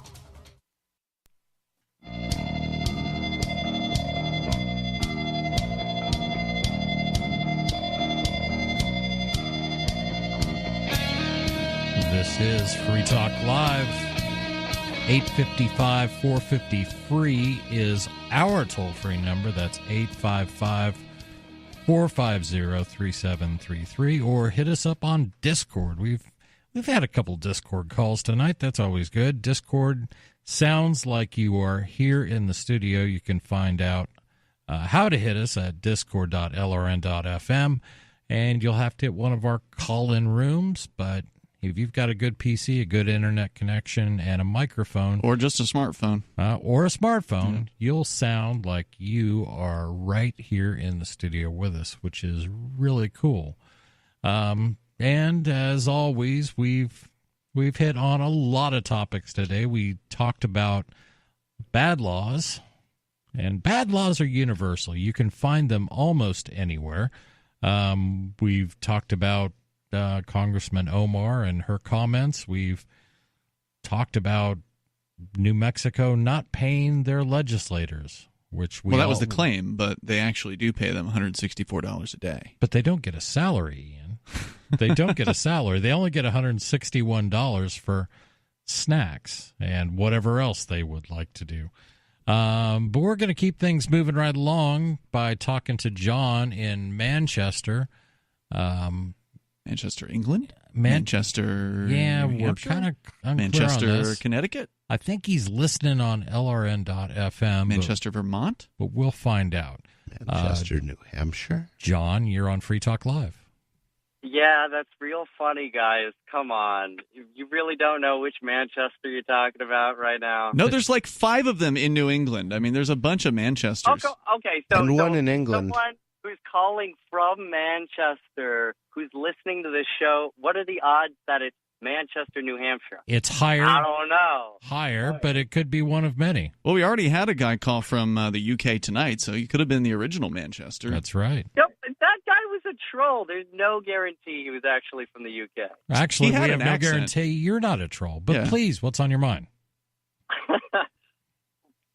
So what were you calling about? Do you guys feel a bit like, I don't know, that it was not totally the coolest thing to do, the whole collecting this kid's name, where he is right now, and where he's going to move to, and then broadcasting it out to everybody? Like, What would the problem with that be? You're talking about our last caller? Right. The 13-year-old? Yeah. Is that like the best idea? What's the problem with it? Yeah. Do you see an I attack don't know. factor in there? Like, I don't know, dude. There seems like this would be like identifiable information for somebody who is a minor. How would you identify him? Just like, yeah. So tell me about this kid. You've had How like many what a half people- hour now how many- to do this. Tell me about it. How many?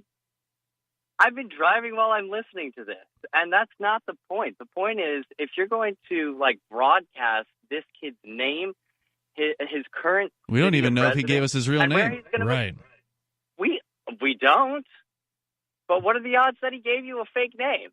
Based on our experience, we get fake names every night. Yeah, what's it matter? The deal is it's Free Talk Live, and in this country, it's still okay to call Was up there a talk even show. a last name involved? No, Just there a was first no name we're talking Yeah, I about. There was a first name. I don't even remember the kid's name, but let's say it was Paul. I mean, how is knowing that a 13-year-old named Paul is going to move from a small town in New York to Houston help you with anything? Right. Or more to the point, if Well, you I would mean, have you could answered, just go to Houston and look around. It's only the 10th largest city in the United States. Just stop You're all- bound to find them sooner or later. Stop all Yeah, but teenage how boys many- on the street.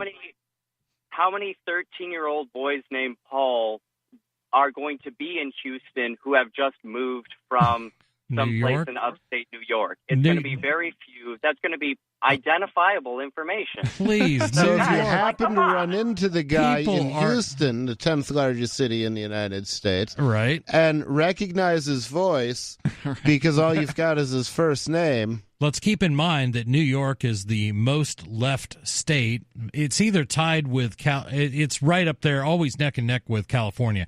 It's certainly what the most percentage? statist state. Right, but what states are people fleeing? So lots of people are fleeing New York. We know Yep, that. yep, that's true. And New we know York, that California, Texas Massachusetts are is one of the fleeing. biggest states for people to move to. I'm just not getting it. What I would invite you to do, though, is to, put your deputy dog hat on and use the next 24 hours and call in tomorrow and tell us exactly how you identified this kid. And what you're going to do with it. Yeah. With the information. Really. And No, that makes me wonder, that is too. Okay, that is not my concern. Why are you flipping it around like this? You're the. That's what we you're the do. one- We're talk show hosts. You call in, we bust your balls. Thanks for the call, man. Pretty lame. Pretty lame. I mean, really. I'm trying to imagine who. Well, the government. That's who could. The FCC could have that call. Not the FCC, but the NSA, right? They could find out. They could probably do some voice analysis. Voice recognition. Right? He sounds like every teenage boy ever. They all sound the same. But there was a distinguishing. That's racist. No, there were a couple giveaways. No, that wouldn't be there. racist. There were a couple giveaways there. He's upset that he's leaving his friends. Yep. And he's upset that he's leaving his girlfriend. Right. So now we have So we to know he's not narrow gay. it down to a 13-year-old who's upset that he's leaving his girlfriend. Who's a straight 13-year-old. Right. Yeah. We know that. But he didn't even sound like he was from New York. He didn't have any kind of accent. I didn't have a Brooklyn accent. Yeah. He didn't have a New York sounding accent at all. That's a Brooklyn accent. Well, that's one of them. There's just so many of them from Brooklyn that we think it's the whole state, but Yeah. Exactly. they're packed in like rats there. We're going to stay on the phones. Dave calling from New Mexico. Dave, you're on Free Talk Live. David, you're on Free Talk Live. What's going on? You did your first on-air dump today, did you? I did. Would you like to try the second? Well, if you were Daryl, I'd already be dumped. Oh, that's not fair. Just for saying that, I'd already been dumped. All right. Anyway, What's on your mind? So while this anti-Semitism thing is still hot, there's a bunch of stuff going on there that doesn't really get acknowledged. However, ironically, some Jewish Congress people, I think it was, kind of broached the subject today that they didn't think that what Omar said qualified as anti-Semitism, which is kind of something I've been saying for a long time. Is That's to me, what Bernie it's Sanders obvious. said, and he's absolutely right. She was criticizing the government, right? Not, Semites. Yeah. So, but I don't understand the whole thing because to me, if you just observe the obvious, if Jews are like 2% of the population, but they're whatever they are, they're 10%, they're 20%, 30% of government, media, corporate, whatever. They're an inordinate percentage of things that have power, and kudos to them. So they're good at what they do.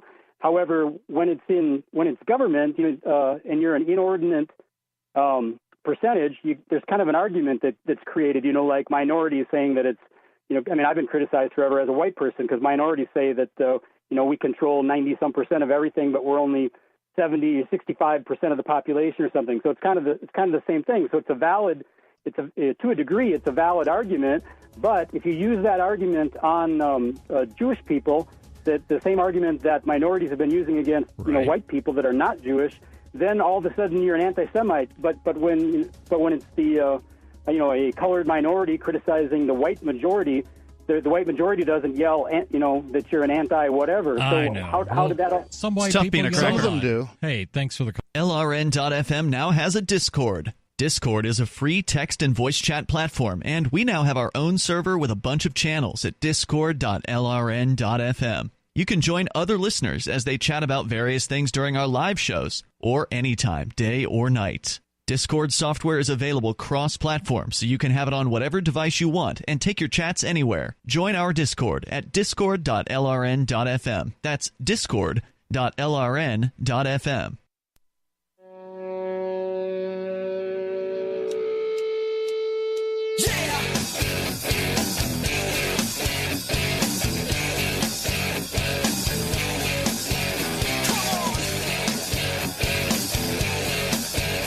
This is Free Talk Live, 855-450-FREE. That's 855-450-3733. That's our toll-free number. So if you would like to join the show, if you would like to share your thoughts, if you have anything you'd like to bring up that we've talked about tonight, or anything that's on your mind, please do so. In studio, it's myself, Chris. I'm Ian. And Rich Paul. And, there's just something about any story that starts out with the two words, Florida man, usually followed by drank beer with alligator and got in car accident. I mean, it never disappoints. It's the adventures of Florida man, the world's most helpless and irresponsible superhero. Well, one AA affiliate of the Miami Marlins is going to take advantage of this by holding Florida Man Night, which I thought was kind of creative. This is going to be a night where one law will be broken per inning, and it's actually coming to a minor league ballpark. This comes to us from CBSSports.com. If you don't know about Florida Man, here's a rundown. It's a meme that pokes fun at all of the crazy headlines that come out of Florida from people getting arrested for weird things. Or, if you ask the television show Atlanta, it's the one man who's also a government operative. Whatever you choose to believe, the Jacksonville Jumbo Shrimp, I guess that's their name, and that's kind of funny, the Miami Marlins AA affiliate are hosting Florida Man Night. In what is one of the weirder promotions out there, the team will break, quote, a weird Florida law every inning, unquote. Wow. On July 26th, according to the team. And this it's like mass civil disobedience in Florida. Why weren't they doing this when I was here? And this is coming this summer. So, Ian, you kind of have some say in the purse strings. I think Rich and I might want to be on hand. I think we should go down there and simulcast. I think we should. I think it would be a great move. I love we civil can do a disobedience. theme song for them. Florida man does whatever a Florida man does. If nothing else, it's certainly a unique idea. Now, are they listing any of the laws that they're planning on breaking? We'll get into that. Okay, good. Mopery with intent to gawk. This is making me actually interested in going to a sports game. Like, this would actually make me want to go You'll to a go sports watch game. sports ball. Yeah, if they break some laws while they're doing it, yeah, That's I'd be what they're excited claiming. about that. Although announcing you're committing crimes is quite the power move. Now, there are plenty of laws that are very breakable while also being harmless. Florida is full of dumb laws. Every state is. It's true. Some of them are incredibly harmful. For example, it's illegal to sell your children in Florida. I don't think anybody would really argue with that too much. Rothbard would have at certain points in his career, I know, but right? there are other times when he would have disagreed with himself. That law probably will not be broken on Florida Man Night. On the lighter side, If an elephant is left tied to a parking meter, you have to pay for the elephant like it's a vehicle, so that would be a show. Right? I would tie an elephant to a parking meter. Well, if that's I had what I'm an saying. elephant, If they could, just put a parking meter on home plate and tie up an elephant to it, they would be breaking the law in Florida. Women also can't parachute on Sundays, so you could get some parachutes, some skydivers in, female, and have the game on a Sunday. They could do that, which sounds more like Parks and Recreation. There are tons of other stupid laws out there. Men not being able to wear strapless gowns in public, and no singing in public while wearing a swimsuit might be some of the other laws we end up seeing broken. So they're speculating. They don't know. They are speculating, but I thought it would be an interesting exercise because I know, Ian, you're originally from Florida. I am, yeah. Rich Paul lived in Florida as well. Did you? Yeah, really? I lived in Florida from like 94 to 2005. Yeah, we didn't know each other, but we weren't far from one another. You in what, Tampa Bay? I started out in the Tampa, Clearwater, St. Pete area, and then around the turn of the century, I guess, I moved to Orlando.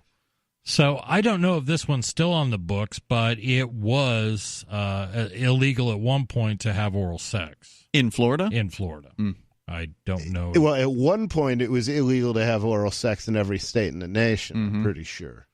We're pretty close to it. But yeah, I'm sure, and I guarantee you, whoever you are listening at home, if you were to go through and look at some of the laws that are in your state or in your town, you're going to find some that are pretty ridiculous. And I was just kind of looking through here, and this is a ranker list of stupid laws in Florida. I can't imagine being in jail for tasting the bean. That's just... Have you ever heard of have you ever heard of a key deer? No. Okay, it's What is obviously a deer that probably lives in the Keys. In the town of Big Pine Key, it's illegal to molest a key deer. So that's all. But you it can says. molest the other deer. Absolutely. Wow. Okay. What do you call a deer with no eyes? I give up. No idea.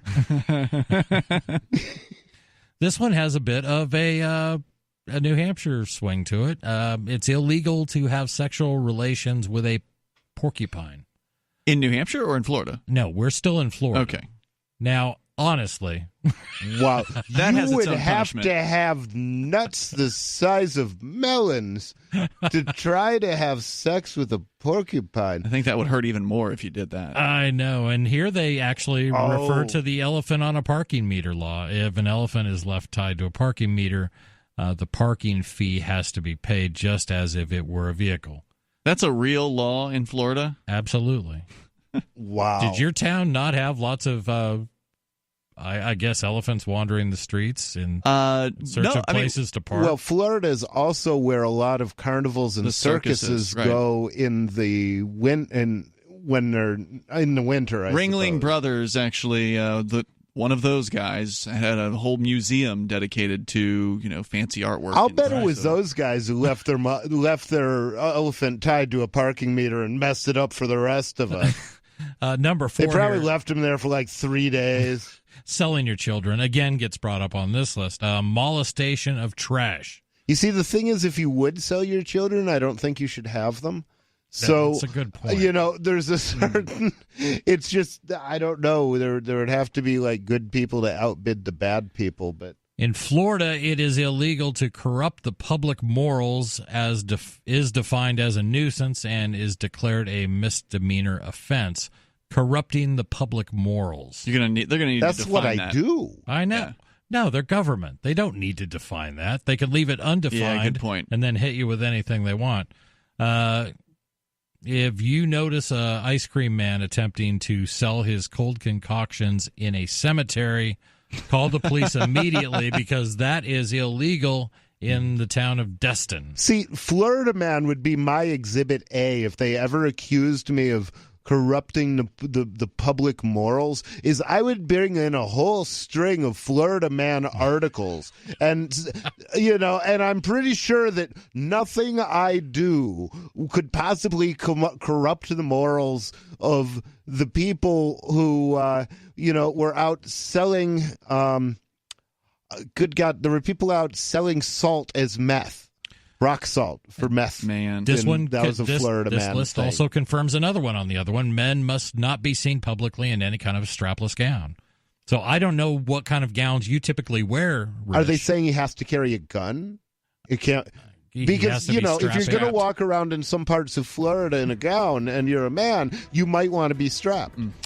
Persons may not be inappropriately attired who work at hot dog stands, so keep that in mind.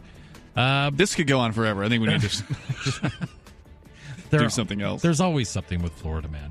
But we'll be back. We've got one more segment to go, and if you'd like to hear you on the radio, 855-450-FREE, this is Free Talk Live.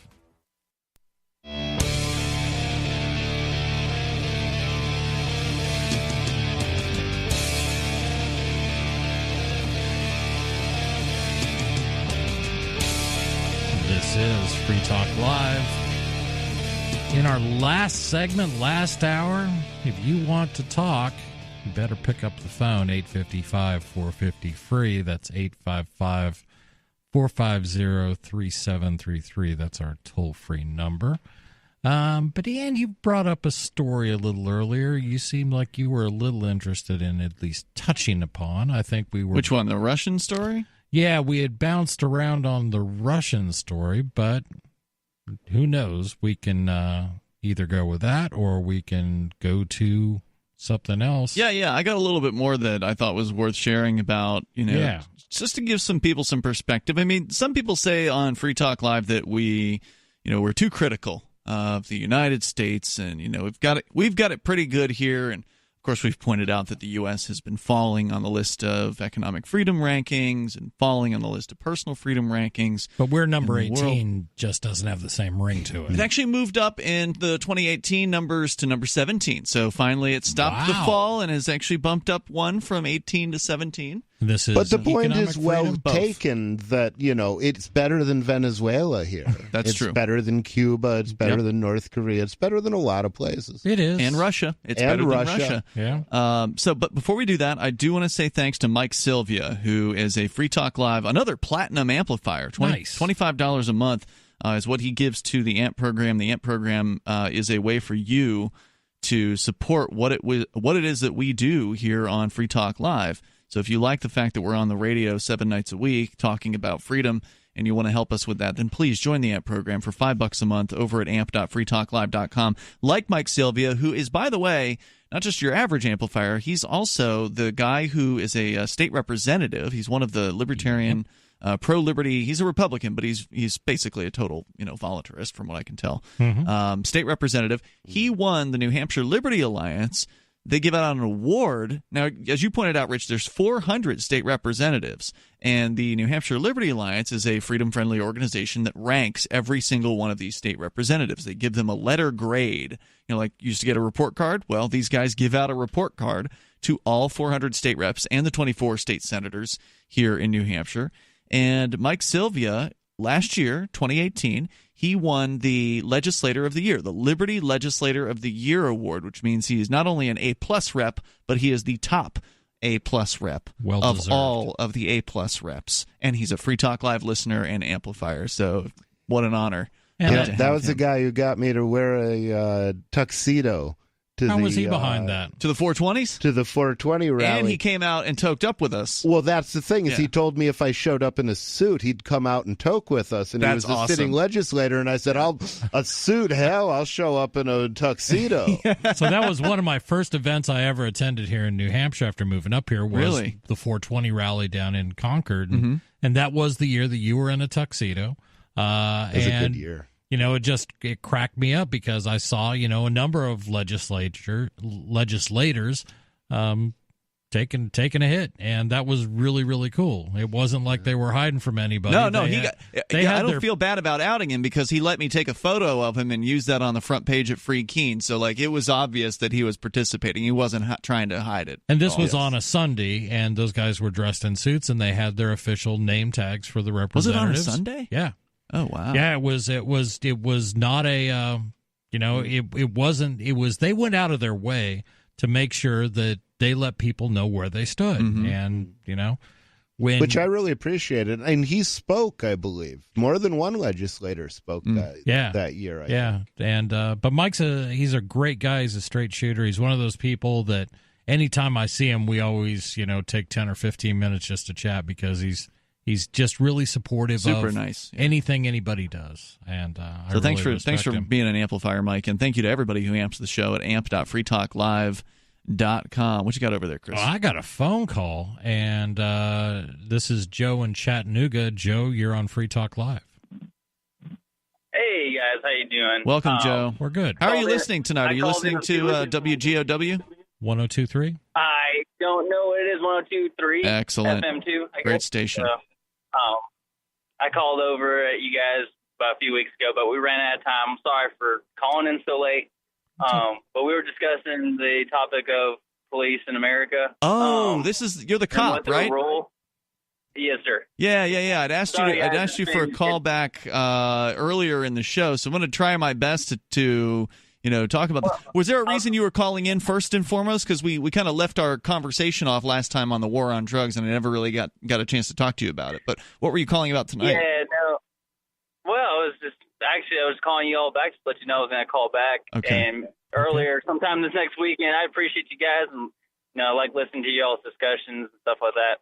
Well, since we've got you now, if you were just calling to let us know you were going to call, let's just talk to you now about this. Because just to bring our listeners up to speed, when it was Joe, right? Yes. When Joe called in the first time, and so this is his second time calling. When he called in the first time, he kind of explained his reasons for becoming a police officer, and he wants to stop the bad guys. And, of course, that includes, rapists and murderers, I'm sure, Joe. But you specifically mentioned that you target drug dealers. And yes, sir. And what I wanted to talk to you about was why it is that's not going to really stop anything. Because if you put a drug dealer in jail, all you're going to do is you're going to create a market opportunity for somebody else to fill that drug dealer's shoes. Because ultimately the people in the market, they want drugs, and they will pay for them, and someone will fill that role. Am I right, Rich? And the thing is, let me address this because I am a retired drug dealer. I don't know if you know this. I used to... you went to jail for it. I spent a year and a half in jail for selling weed. And the thing about it is, if you bust all of the dealers in town, the people who buy their stuff...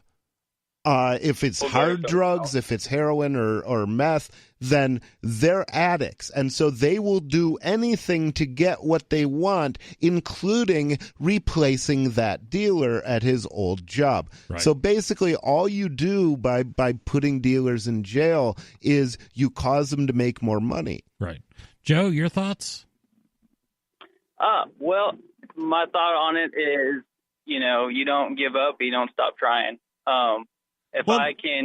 If it's not working, you should stop, right? Like if what you're doing isn't working, and that is to say that if you take a bunch of people off the streets and put them in a prison cell, but yet the drugs are still on the streets because somebody else is selling those drugs, then you would have to at some point realize that this plan is failing. And if a plan is failing, then it behooves you, I think, to look at the plan and say, well, what are we doing wrong here? Can we do something that would actually accomplish the goal? Because is your goal to stop people from using drugs?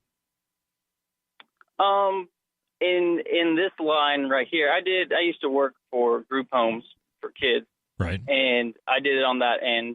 Now I'm doing it on this end. If I chose a different career later on, I'll do it on that end. But just because the system isn't perfect doesn't mean you give up. I don't believe 100%. But I want to know what your goal is. The thing is, it's not that the system isn't perfect. It's that the system is absolutely and completely destructive, okay? One of the things that you do when you outlaw somebody's lifestyle is you make them an outlaw. So as soon as a drug dealer accumulates a certain amount of money, there's going to be an attack on him, and he has to defend himself with violence because you have made him an outlaw. He's outside the protection of the system. Without the drug war, the violence doesn't happen. Right. I guess that's and Joe. I mean, I've been both sides of this over my life, but 50 years. Go ahead. So I guess my question is, what's a better solution?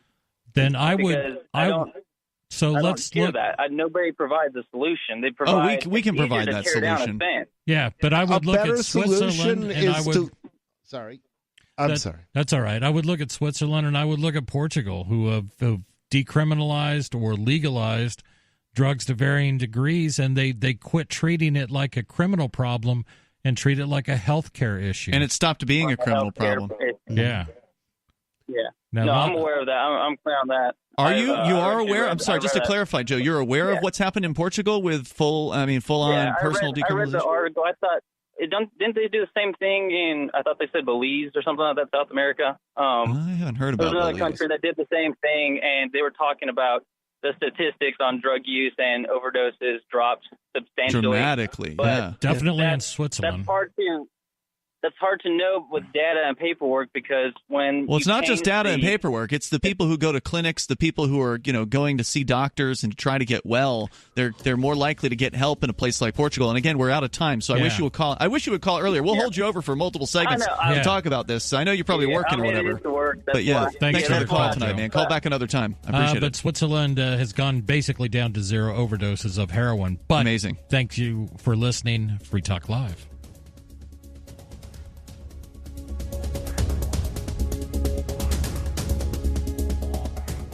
Some of you asked, and now we've delivered. LRN.FM's live Keene, New Hampshire studio shows are now streamed in HD on Twitch. Visit our channel at twitch.lrn.fm and give it a follow. If you have Amazon Prime, you get 1 free subscription on Twitch. If you use it on our channel, Twitch will give LRN.FM a monthly piece of your Prime subscription cost. So please watch, follow, share, and subscribe to twitch.lrn.fm. That's twitch.lrn.fm.